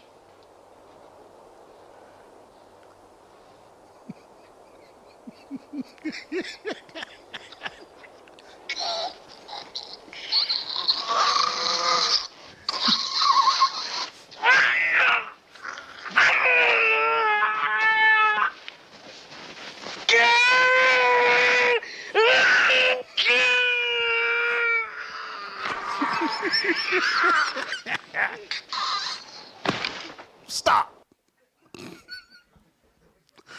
I tried to imagine what was going off in his head. Y'all all right? Satan gave him the power to actually put a circular saw inside his head that he can't reach and turn off. I use that to illustrate how he felt. He's like, Damien said, listen, I'm getting ready to put a miniature saw inside your head that you can't stop it, you can't reach it, but you're going to feel every pain of that blade tearing your insides up. Imagine that. Turn them on, turn them on, turn them on. Now, this movie, right, they had the Omen. 1, 2, 3, 4. Let me tell you all something. I was terrified watching these movies. And I was young, like 7, 8 years old. I was terrified. You seen crows, I'm like, yo, a crow following the baby around. Yo, I was terrified watching these movies, you know. But my point is, even with these movies, there's a lot of propaganda being pushed, you know, because the movie saying that somebody gonna come with 666 in the back of their head and come and deceive, and the Antichrist gonna come and all of that foolishness when the Antichrist already here. You understand? You know, the Antichrist is already set up and they doing the evil and the wicked. The people that make the movies, the damn Antichrist. You understand what I'm saying? Right. Yeah. Yeah, I was hoping nobody got confused, at least in here. Now I know that. But Deacon makes a great point because, like he said, I came up on those movies too. You understand? So, you know, that's some good stuff there. But I thought it was perfect to illustrate how these people understand. I'm talking about the ones that know. Because you got Esau that know that they are, like these people that run this country, they know that they are of Satan. They know that. The Illuministic witches and they be writing all these different things on dollar bills and all that. They know about their demonics. They know about their demons. That's why they set up the Pentagon a particular way. They set up the Washington monuments and them streets that running through D.C. and all that to look like Satan when you look at it in certain angles. They know what they're doing. They give their allegiance to Satan. Those Bohemian Grove and all these kinds of places, they know what they are about. Here go a Negro tell us something he want to be in a Mason. And they say, yeah, come on, we going down to the Grove. Here go the Negro following his behind. And they get ready to stand in front of this big-ass owl. And he think he's part of the damn thing, not realizing his black ass is the sacrifice. He told me, so yeah, let me go with you. He said, yeah, let me go with you. We get ready to worship together. As soon as they get us behind and everybody look at him and say, let's tie this nigga up and burn him to the damn house. You don't know what you're dealing with. That ain't your thing. Y'all all right? I just threw that out there. Where we at? So I was getting on Biden. Well, I want to read a little bit more of this here. Read on in that Romans. Let me get my points and then I'm going to bring these videos with time running. Romans chapter 9 and verse 17. For the scripture saith unto Pharaoh, even for this same purpose have I raised thee up, that I might show my power in thee. That I might show my power through you. Read that verse again. That's verse 17, right? Yes, sir. Read it again. For the scripture saith unto Pharaoh. For the scripture saith unto Pharaoh. Hold it. Can we get the actual quote where it's coming out in Exodus? Yes, I know it's over there somewhere. Let's read what it's saying. Let's read what it's talking about. This is the book of Exodus, chapter 9 and verse 16. And in very deed, for this cause have I raised thee up. And for this very deed have the Most High raised up the Egyptian king Pharaoh to oppress the Israelites. Notice the connection, because that's what's happening now. The Most High gave Esau all the weapons, gave him all the technology, and he even got pompous in his mind. Can't nobody bring me down. That's why it's written that way in Obadiah. You dig it? He raised him up to make him think that he was more powerful than the Most High. That's what happened with Pharaoh. That's why in the book of Romans it's saying, even for the same purpose have I raised thee up. Have I raised up you, Esau, the same way I did King Pharaoh, so that I might show my power by destroying you in front of them. That's what he's saying. And that's exactly what he's going to do to Esau today. Y'all all right? If we endure, brothers and sisters, we got a great kingdom, an everlasting kingdom. And if we made it this far, would you think he's just going to leave us alone? Do you realize all of the centuries? Yeah, you were here. You were here. You were on them slave ships. You. When Moses said to the Israelites on Mount Sinai, and he said, and the Lord shall bring thee, meaning thee means you, and the Lord shall bring thee into Egypt, which means bondage again, but this time you're going on ships. Moses was speaking to a group of Israelites there. Did that group get on slave ships? No. But what did Moses say? He didn't say your children were going. He said, and the Lord shall bring you. What did he mean? Because you were going to come back in the generations behind you. That's what that meant. That's what that meant. So your spirit, you were going to be on those ships. So you were there.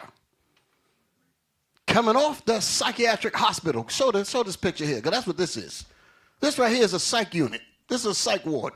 You being on that damn thing for 90 days, all of us are supposed to be crazy as hell. And we ain't get no pardon. Where's our pardon at? We ain't get no pardon from this. What kind of children are going to be produced from people that were treated like this? It's a miracle that we ain't eating our own bowels. I'm telling you. Coming from this kind of thing here, we're all supposed to be 100% back stir crazy. Hey, Bishop, you know, you lay in your bed too long. Your nice, soft, comfortable bed, things start hurting. Yes. You got to get up and move around. Right, and you ain't in the bed 90 days. Exactly. That's just in your bed. After you sleep past a certain amount of hours, you'd be like, I got to get up and stretch. Could you imagine these people in chains on the floor, in piss and feces and blood and vomit and urine, and their movement giving is birth? restricted? Not only that, digging they were giving birth. Some of them women were pregnant. Yeah, they gave birth in feces. And in chains. In chains. Go ahead. You were saying. I didn't mean to cut that out. I just didn't want to leave that out. That's why they took critical race theory out of the school. Because if we look at this critically, and we tap into the psychology, like the bishop said, this is a psychiatric place. And we tap into the psyche of what our forefathers, our ancestors went through. You would look at America differently. So that's why they give you Cardi B and Beyonce and Drake, and they distract you with basketball and smoking weed. They don't want you to look at this. The Most High is the reason why we're discussing. If there wasn't a God, we wouldn't be discussing this. We would not be going into the Bible looking at the past trauma of our forefathers to see why we are the way we are today. So God wants us to look at this critically on that level to see that the white man is the devil. Mm-hmm. That's right. Show them pictures as you're looking at them, okay? So my point, again, was saying that was us. So if he brought us this far, y'all all right? He's not going to leave us. Because we went through all of this. When Moses was speaking to us on Mount Sinai, he said, you shall go into captivity in Egypt again with ships. That happened, 1700 years later? Probably more than that. No, much more than that. Because that was in the BC time period. So we're talking a lot of years when this was being said to us. A lot of years. All the way through the empires, all the way through Assyria, all the way through Babylon, all the way through Persia. The curse still didn't come up. The Greeks, Romans, past the era of Christ when Christ was being born, coming out to the AD side, all the way up to the 1400s actually with Northern Kingdom, and then a lot of us. 1400s, we being put on ships. So when Moses said, and the Lord shall bring thee, meaning you, into Egypt again, meaning bondage, which means distress, captivity. Do y'all have that clip from the dictionary? I don't know if I ever gave it to y'all. Y'all got it? To show what Egypt means? Put that up there. We went through what we're about to read. This is what the Bible was talking about. And our enemies gave us crack called Christianity to try to make us think that this wasn't part of the scriptures. Let's show that real quick. Man, I got a lot of stuff up here. I'm gonna let all this ride. I'm gonna get these in. You see a lot of stuff on this board, right? We gotta bring it in. You laughing. He said, I ain't gonna get it in. But no, I'm gonna get it in. I'm gonna get it in. Huh? It ain't gonna happen? I'm gonna get some of it. Huh? It's 4 o'clock. Okay. Brother says 4 o'clock already. Damn! Show it real quick. Just make my point. Let me wrap. Bishop, huh? you're not gonna know. I'm not gonna do it. You got a whole book right I ain't here. even listen. I ain't even turned the page. I am still on page 1. I've been in the same place with you, Bishop. I've been in the same. You gotta do a part 2 and a part 3. Yes, sir. Yes, sir. Yes, sir. Did we get it? Did we get it? All right. Don't worry about it. Huh? Y'all got it? Yes or no? Put it up there. Egypt. Put it up there. We went through this. Yeah, that's it right there. Y'all see this? Egypt. They're giving you, it's a Greek word because it is. The word was Mizraim. That's what the word was. And his name means boundaries. It means what we're reading. It's telling you. Mizraim, which is Egypt, is the Coptic land from the Hebrew name Mizraim. And they're telling you what Mizraim means, which is what Egypt means, which means shut in, restraint, misery, tribulation, and distress.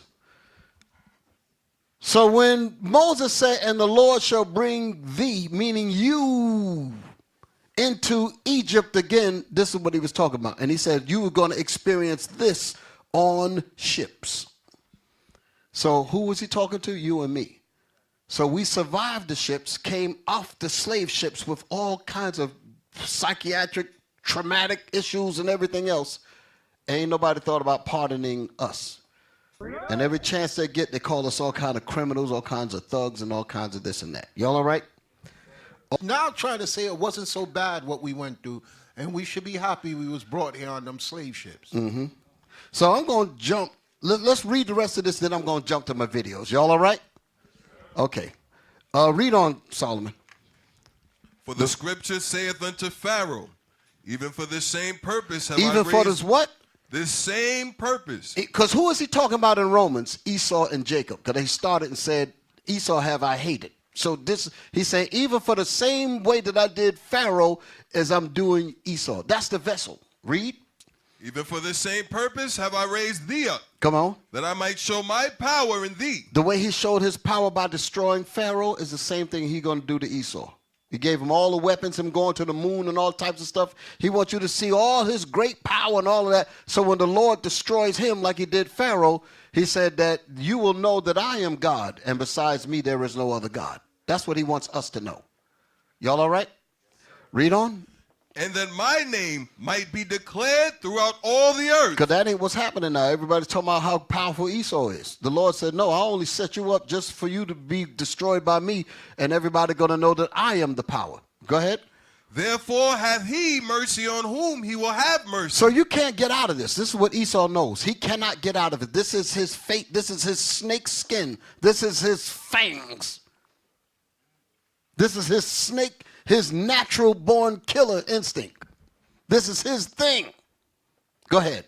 And whom he will, he hardeneth. And whom God chooses to harden, he will harden. He hardened Pharaoh's heart. That's why I want to read that. In Exodus. Did we find that? Yes, sir. Let's read that. Listen. Watch this here. And find the part where he said, and he hardened Pharaoh's heart. And I'm going to tell you what that means real quick. Come on. You got it? Yes, sir. Exodus chapter 9 and verse 16. And in very deed, for this cause have I raised thee up, Go ahead. for to show in thee my power, and that my name may be declared throughout all the earth. Read. As yet exaltest thou self against my people. And yet you exalt yourself against my people, just like he's saying to Esau. You exalt yourself, calling yourselves Jews and calling us niggers and spicks and wetbacks. That's what they did. It's the same thing. We're the Jews. We're the Israelites. But they're speaking against us. That's what the Lord is saying to Pharaoh. Esau's doing the same thing. Keep reading. That thou wilt not let them go. That you will not let them go. Come on. Behold, tomorrow about this time, I will cause it to rain a very grievous hail. So that's when the Most High started bringing plagues on Pharaoh to tear his ass up. You follow me? So later on, I don't remember where it's at. It said that because Pharaoh was humbling. That daggone thing was tearing him up, and he got to a point. He said, "Okay," he was about to let the Israelites go, and then it said, "But the Lord hardened his heart." Huh? You got it? Got the verse? Read it. Read it. Listen. Verse 7. I'm showing you that the Most High made these people do what they're doing. Exodus chapter 9 and verse 7. Come on. And Pharaoh sent, and behold, there was not one of the cattle of the Israelites dead. Okay, so that was after one of the, listen, that was after one of the plagues that the Most High put on the Egyptians. He tore their cattle up. Read this. And the heart of Pharaoh was hardened. And the heart of Pharaoh was hardened. Go ahead. And he did not let the people go. So I'm looking for the part where it says, and the Lord hardened his heart. Okay. Verse 12. I'm not looking at it. Come on. And the Lord hardened the heart of Pharaoh, and he hearkened not unto them, as the Lord What's had before that? What's the verse before that? the magicians. Okay, read that. Boils. Verse 11. And the magicians could not stand before Moses because of the boils, for the boil was upon the magicians and upon all the Egyptians. Go ahead. And the Lord hardened the heart of Pharaoh, and he hearkened not unto So the them. magician was like, listen, let these people go because it's too much. And he made Pharaoh just ignore their pain. The Most High did that. Because ordinarily you would, after getting your behind torn up like that, say, listen, let them go, which is what he actually ended up doing. Then the Most High hardened his heart again and made him chase us. That's the part that I was actually looking for. I just thought about it. But now, spending too much time on this, y'all can read this. Y'all know about this. Y'all know about this history, right? When the many Passovers, we read all of this. Let's see. Go back to Romans. Romans chapter 9 and verse 19. Thou wilt say then unto me, why doth he yet find fault? For who hath resisted his will? That's the point there. Then thou wilt say unto me, this is what we say to the Most High. So, Lord, you made Esau to be the demons. You hardened Pharaoh's heart. You hardened Esau's heart, make him be all proud and this and that and the other. You caused him to be that way. So how in the world is he going to go against what you made? This is what we do. Then you got people talking about how the Most High got to love this one and got to love that. Read that again. Thou wilt say then unto me, why doth he yet find fault? Come on. For who hath resisted his will? Who has the power to resist what God made you to be? Nobody. If he made you to be Damien, you're going to be Damien. Judas could not resist it. You cannot resist what, that's what I was saying earlier. You cannot resist how God made him. You can't resist what God made you. You better understand this. That's why I put at the top of this section, here's something from this chapter that we must understand. You can't get out of this. Read that again, Officer Solomon, that verse. Let's finish it up. Thou wilt say then unto me, why doth he yet find fault? For who hath resisted his will? Who can resist the will of the Most High? Where God made you that way, that's what you're going to be. He declared the end from the beginning, and he said, my counsel shall stand. Go ahead. Nay, but, O man. So this is the person arguing with the Most High. So the Most High said, let me tell you simple behind something, because I made you. He said, nay, but, oh man, come on. Who art thou that repliest against God? Who the hell are you to tell me how I'm supposed to love and who I'm not, who I'm supposed to hate and all that? You can't tell me nothing because I'm God. I'm giving you the ability to even respond to me. You got to go deep like that sometime. Read. Shall the thing formed say to him that formed it? Esau was formed and Jacob was formed. Shall the thing formed say unto God that formed us both? Why hast thou made me thus? You cannot say, Satan cannot say, why did you make me Satan? You can't say that. God made him that way. We cannot say why we're the Israelites. God made it that way. You ain't got nothing to do with that but just be. That's it. Go ahead. Hath not the potter power over the clay? Have not the potter. The Lord is making it easy for you to understand with a simple example. The potter is making the clay. He's making the bowl. Don't not the potter that's making it, don't he have power to make that clay into a bowl, into a chalice to drink out of it, or to make a commode to use your bowels in? God got that power. The pot can't jump up and say, why'd you make me this? Read. Hath not the potter power over the clay? Read. Of the same lump. Of the same lump. Go ahead. To make one vessel unto honor. So he separated that lump and made Jacob, and he separated the other half and made Esau. Go ahead. And another unto dishonor. So you was made to be the honored vessel. Read that verse again. Have not the potter power over the clay? Come on. Of the same lump. Of the same lump. To make one vessel unto honor. The vessel unto honor is the Israelites. And we're supposed to understand what our role is. Go ahead. And another unto dishonor. He made Esau to be dishonored. Go ahead.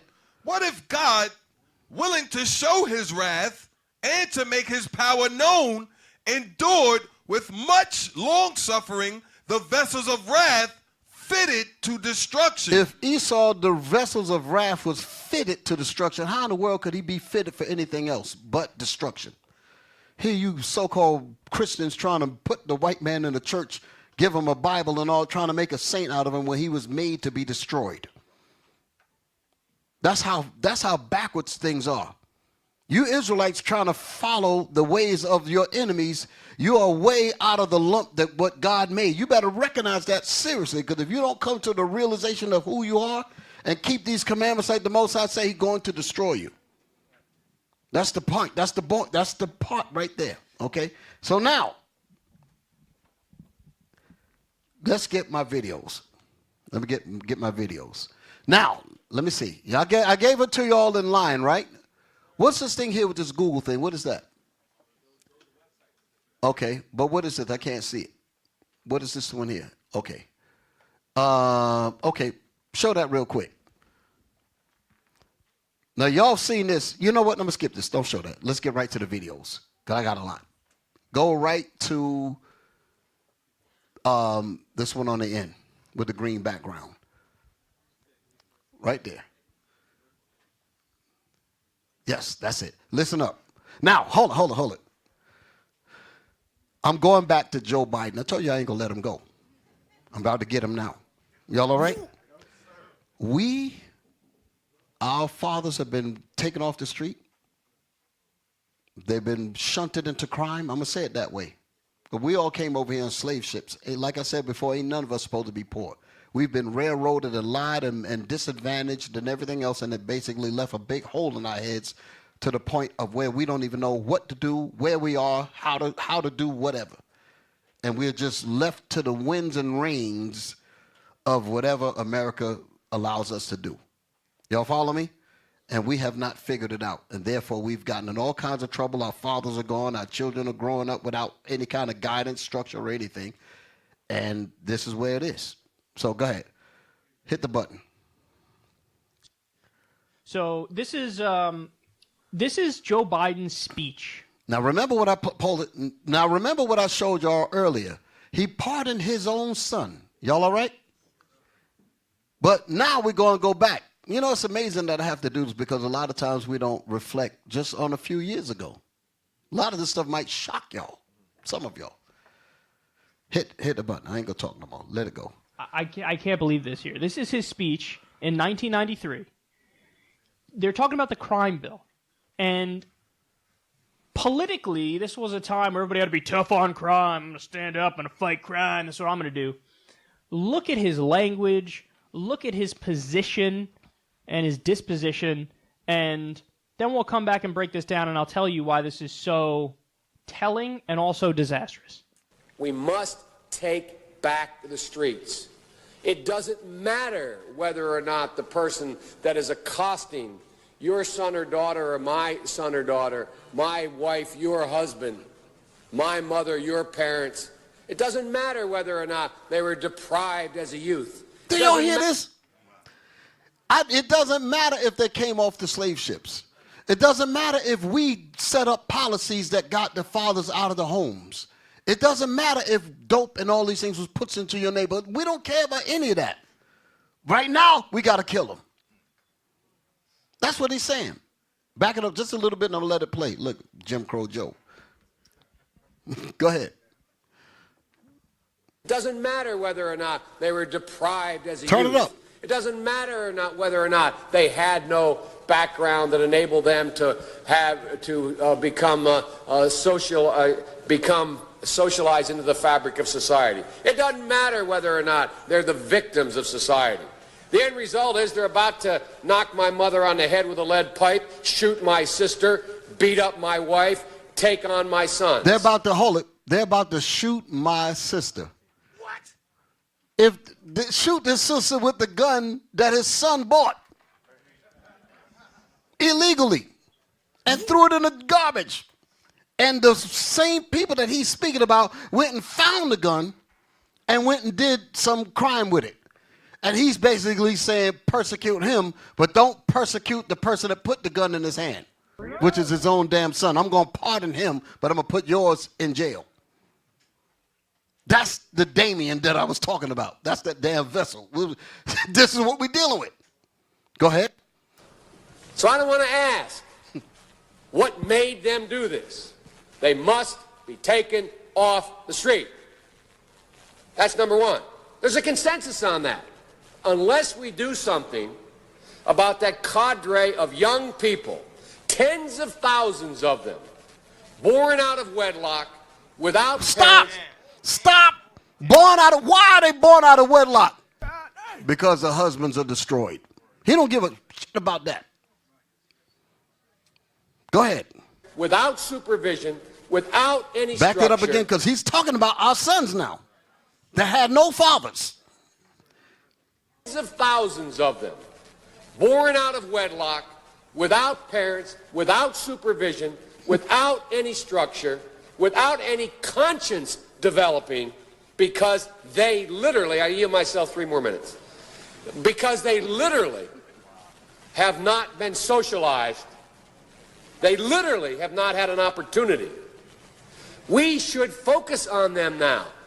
If we don't, they will, or a portion of them will, become the predators 15 years from now. And Madam President, we have predators on our streets that society has, in fact, in part because of its neglect, created. Again, it does not mean because we created them that we somehow forgive them or do not take them out of society to protect my family and yours from them. They are beyond the pale, many of those people. Beyond the pale. help. Go ahead, let it play. And it's a sad commentary on society. We have no choice but to take them out of society. And the truth is, we don't very well know how to rehabilitate them at that point. That's the sad truth. I'm the guy that said rehabilitation, when it occurs, we don't understand it and notice it. And even when we notice it and we know it occurs, we don't know why. So you cannot make rehabilitation a condition for release. That's why in our system, there's the federal system, you serve 85% of your time. It's a shame, but we don't know how to rehabilitate. But there is a consensus, and I will cease. A, we must make the streets safer. I don't care why someone is a malfactor in society. I don't care why someone is antisocial. I don't care why they become a sociopath. We have an obligation to cordon them off from the rest of society, try to help them, try to change their behavior. That's why we do in this bill. We have drug treatment and we have other treatments to try to deal with it. But they are in. All that's. You're quartering them off means get rid of them, kill them. That's what the abortions are about. You got to see how all these things come together. That's the reason why millions of our babies were being aborted, because they're saying we got to cut their numbers down. Jails, cut their numbers down. That's what's talking about. Turn the men into homos and all that to cut the numbers down. All of these things. These people work together. This is some serious stuff. That's the vessel that we're dealing with.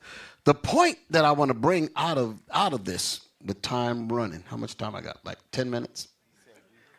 Yes. Yeah, you like that there, huh? You're going to roll with it, huh? Because that's what it's saying. Go to the slave ship again. Go to the thing that I showed with the slave ship. That thing there. Never forget that part. Then I wrote something underneath that. Does it show up there? Are y'all able to post what I wrote? I wrote something up under this. Well, let me see. Let me just pull it up on this. You got it? Can I see it? You're right. Yeah, I see it here. Can we get that up there? I say, you say, meaning, because this is what Biden is saying, right? Biden is saying because of political persecution. That's the white paper that he was. When y'all check out the news reports, you're going to hear that term.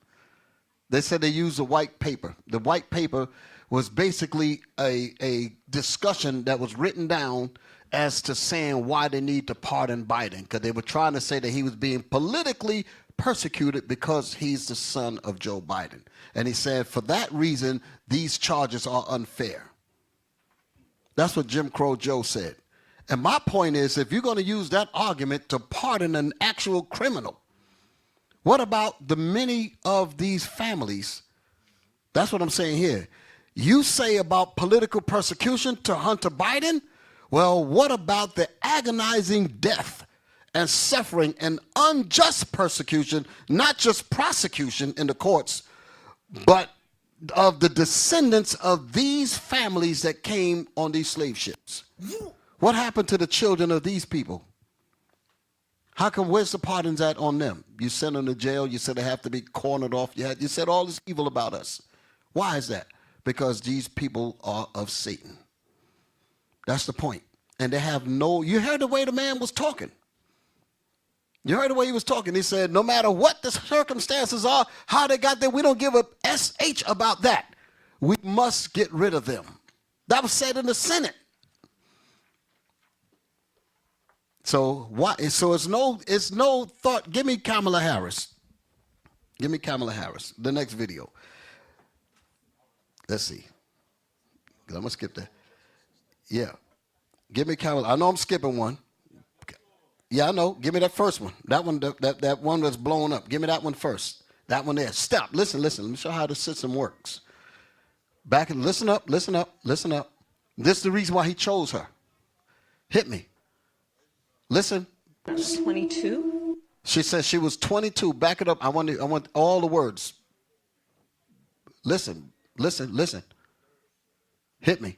22. When I started that work, I mean, the Attorney General. learned that with the swipe of my pen, She learned this. I could charge someone with the lowest level offense. And because of the swipe of my pen, that person could be arrested. They could sit in jail for at least 48 hours. They could lose time from work, and their family maybe lose their job. They'd have to come out of their own pocket to help hire a lawyer. They'd lose standing in their community. All because of the swipe of my pen. Weeks later, I could dismiss the charges, but their life would forever be changed. So I learned at a very young age the power. Stop. Now, a lot of you, because y'all know she was a prosecutor, right? She is not just speaking about herself. She's saying that all of the prosecutors can do that. You feel what I'm saying? Showing you how this system works. They could all do that. Could we put up the thing with New York courts? Put that statement up there real quick. I played it, yes. Read that, Solomon. Come on with me. I pointed this out a while back, but her clip gives total validation to this here. And the reason why I say that is because I used to, when I was in the hospital, I used to work to try to get people off of being in trouble when I was a delegate. And I used to argue about people who were being unjustly terminated or unjustly suspended. And then they say, okay, well, you bring the proof to say he didn't do this. But meanwhile, he was out or she was out for weeks. And because of that, they lost their credit, they lost their houses, they lost certain stuff. So you giving them back, their back pay does not restore what they've lost. So my argument was, you do these things with impunity. That's what she was talking about with the pen.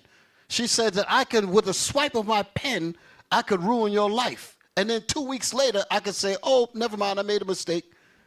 And the damage that was done within those 2 weeks, you can never get repaid back. That's what happened to many of our people. Y'all understand that? That's some ugliness, right? The Most High got to destroy this system. That's how it's built. Read that. Come on. New York State. New York court workers fired over vaccine mandate must be rehired with back pay. Now, I remember I pointed this out, and I said a lot of people was happy, expressing all kinds of exuberance. Oh, wow, they got back pay, restitution, such and such. And I made the point, the minute I read this, I knew what this meant. Come on, open it up. Just go down. Read. New York court workers must be rehired if they were fired over a COVID vaccine mandate, according to the state's Public Employment Relations Board. The New York Post reports the PERB ruled the unified court system must cease and desist from enforcing policies that require all non-judicial employees to be vaccinated or undergo regular testing. Because they were doing that. A lot of people know, a lot of people lost their jobs over this kind of stuff. Go ahead. The board also said anyone who lost accrued leave. This is what made people happy. They said, oh, we get to get our vacation time and the stuff, PTO and all that. We get to get that back too. And you thought that brought you back full restitution. Go ahead. Compensation or employment will be given back pay with interest paid at the maximum legal rate. So at the maximum legal rate. So you think that you just went on a vacation and you came back and everything was restored. When you get fired or get terminated for something like this, most people would have to exhaust their 401ks if they have that. They will have to exhaust their savings in their banks and all of that.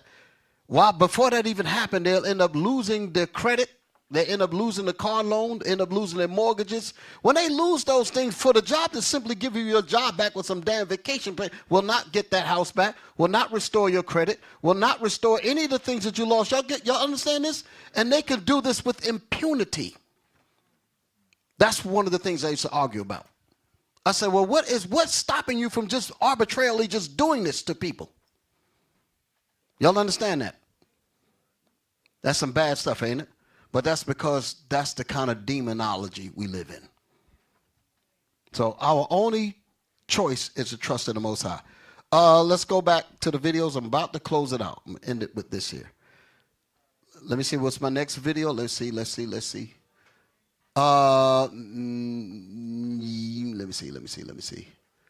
Man, I had all of these things to bring about Rasheem Carter, about Kendrick Johnson. All that's going to come in the later episodes. Let's see. Get that first video, the one that I skipped. Play a little bit of that one.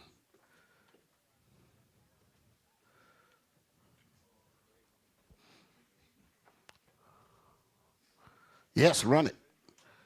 So 25 years after the 1994 crime bill was enacted, we are still having conversations about the import and significance of the bill. That 1994 crime bill, it did contribute to mass incarceration in our country. It's important that people remember the context of the political environment in the early 1990s. The other big piece of legislation on Capitol Hill tonight is the crime bill. Now, violent crime peaked in 1991, and the drafters of the bill didn't know that in 1993 and 1994 when they were drafting. That's a lie. They did know it. That's a damn lie. They knew they planned the whole SHIT. Go ahead. In 1994 when they were drafting and signing it. Urban areas, urban cities across the country were ravaged by crack cocaine, and Americans were afraid of crime. Where the drugs come from? Keep playing. The 1994 crime bill was signed by President Bill Clinton. This was a pretty significant bill at the time, and President Clinton and Senator Biden at the time were right that the bill was significant. The most significant federal effort to deal with violent crime in America that has ever been undertaken. It was important for a Democrat at the time to be seen as taking a significant role in trying to reduce crime and violence in the United States. To reduce crime and violence in the United States. Get the screenshot that I showed, because let me show you what happened when they did this.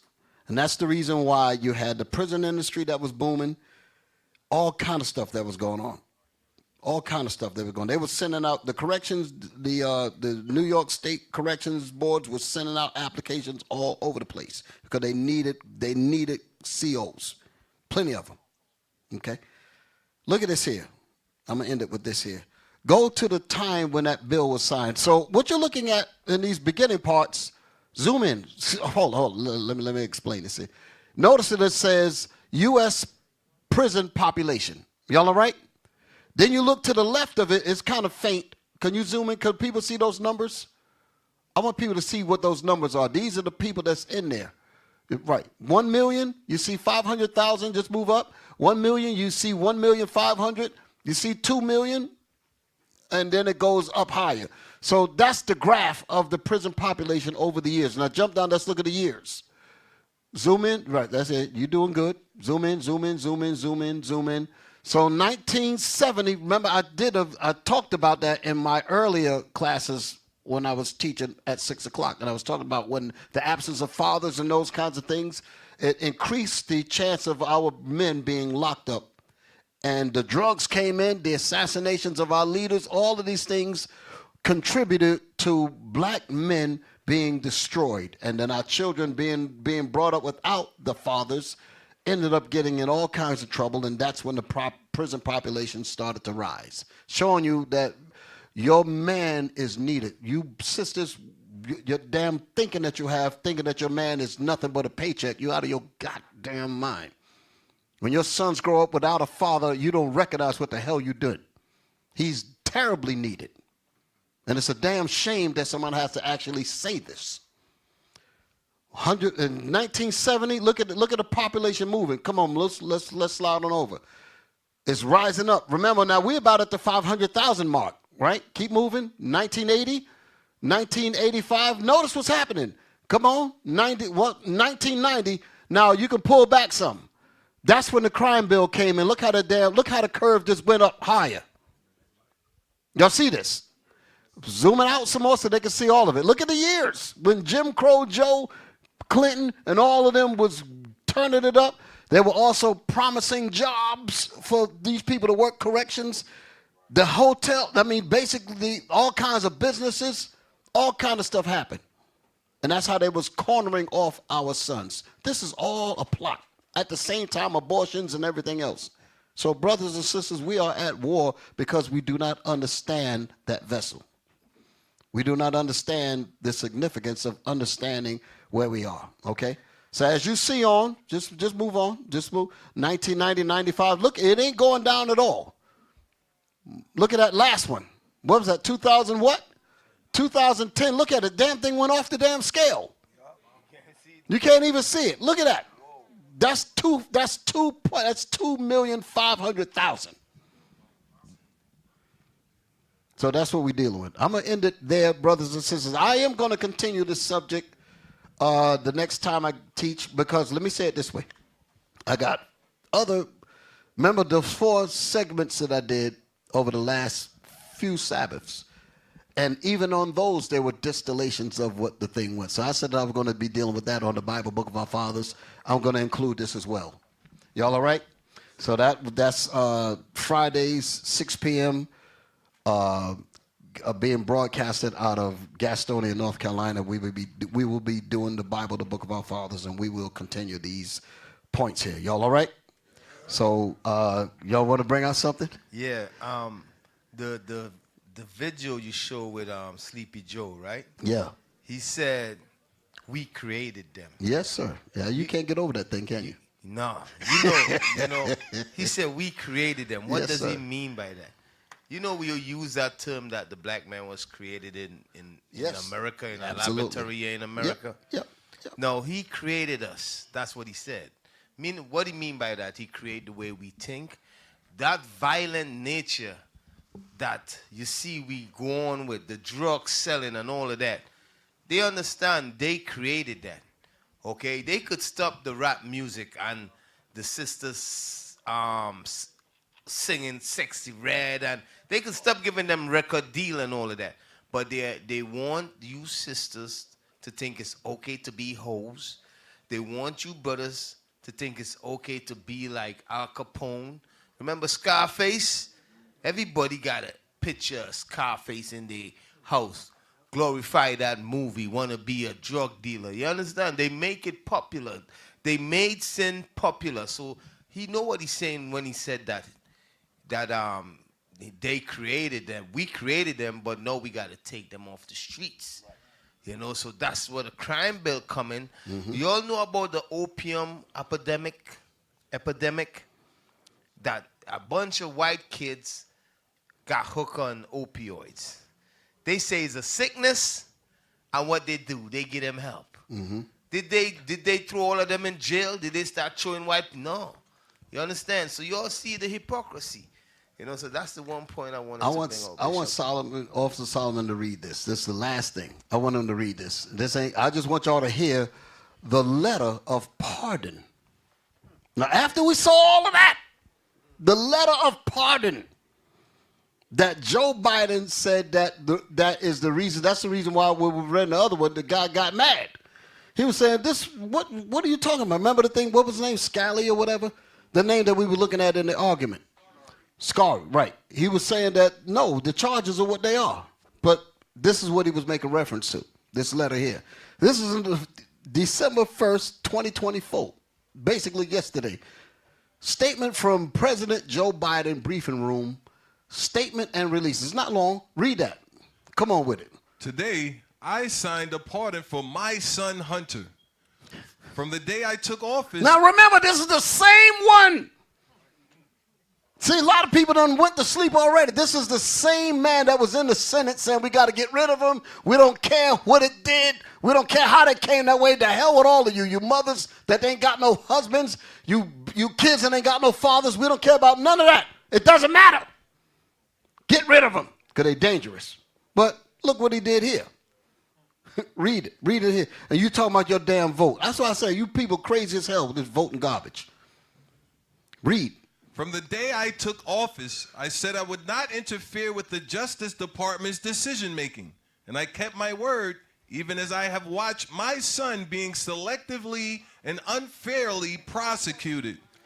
You see, so you didn't keep your word at all. It was full of S-H-I-T. As he watched his son. So wait a minute. Have we not been unfairly, what did it say? Have we been selectively and unfairly prosecuted and persecuted?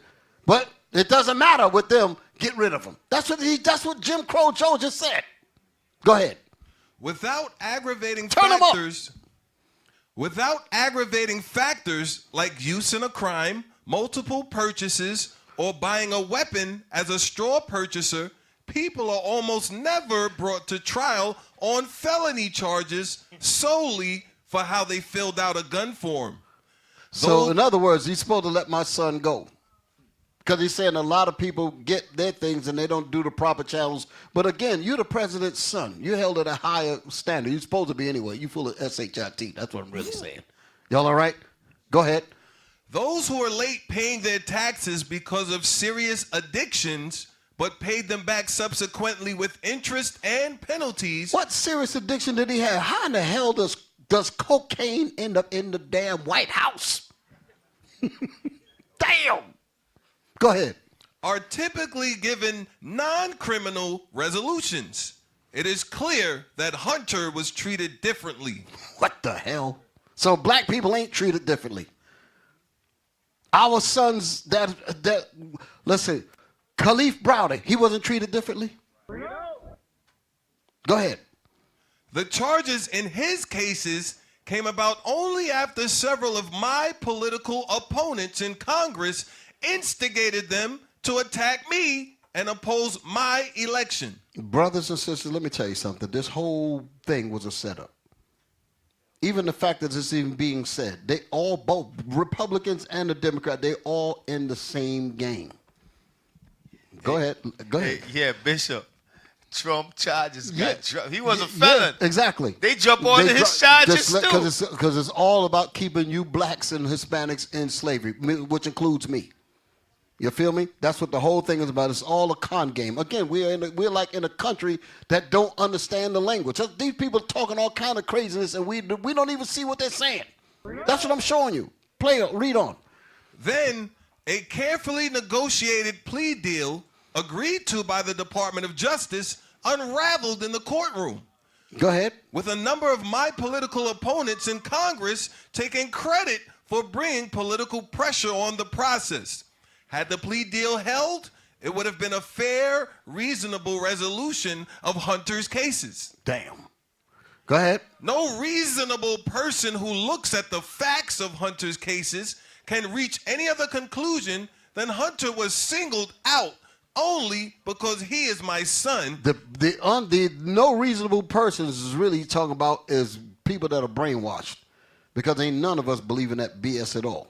Go ahead. And that is wrong. There's been an effort to break Hunter, who has been 5.5 years sober. He's been 5. How old is Hunter Biden? 54. So he only been sober for 5 damn years, and you would have parted him from everything. Damn. Go ahead, man. Jesus Christ. Even in the face of unrelenting attacks and listen to the words that these devils use. Unrelenting. Black and Hispanic people have been facing unrelenting attacks since the moment they came out of their mama. But ain't nobody said nothing. And we don't care what the circumstances are. That's what the man just said. Go on. Even in the face of unrelenting attacks and selective prosecution, in trying to break Hunter, they've tried to break me. And there's no reason to believe it will stop here. Enough is enough. Enough is enough. So when we say enough is enough, we're out of our mind. The situation that happened with Rasheem Carter and Kendrick Johnson, where's the enough is enough here for us? That's why I was saying about black folks, our people came these damn holidays. When we went down there and spoke, we would say, where's the discipline? We shouldn't be buying nothing until there's some justice come to this family. And I bet you all them Negroes was buying turkeys and all types of stuff. Go ahead, man. It's crazy. Read. For my entire career, I have followed a simple principle. Just tell the American people the truth. The truth. Lord have mercy. Go ahead. They'll be fair-minded. Here's the truth. I believe in the justice system. But as I have wrestled with this, I also believe raw politics has infected this process. So politics has not infected when we got railroad, Emmett Till, when Medgar Evers were murdered, the different civil rights people were murdered. These things didn't happen with them? Go ahead. And it led to a miscarriage of justice. That's all we've been experiencing, miscarriages of justice. Read. And once I made this decision this weekend, there was no sense in delaying it further. Because Trump was about to come in office. Go ahead. I hope Americans will understand. I hope Americans are stupid enough to buy my bullshit. That's what he's saying. Go ahead. Why a father and a president would come to this decision. But we as fathers, we can't come to the decisions to aid our children. That's it? Let me end it there. All right, brothers and sisters, Most High in Christ bless you all. Honored to be here. Stay tuned for Bishop Nathaniel. He's coming up next. Happy Sabbath to my brothers. Happy Sabbath, brothers and sisters in New York, brothers and sisters around the world, brothers and sisters in North Carolina, brothers and sisters in Oklahoma, Texas, everywhere. All praise to the Most High. Shalom.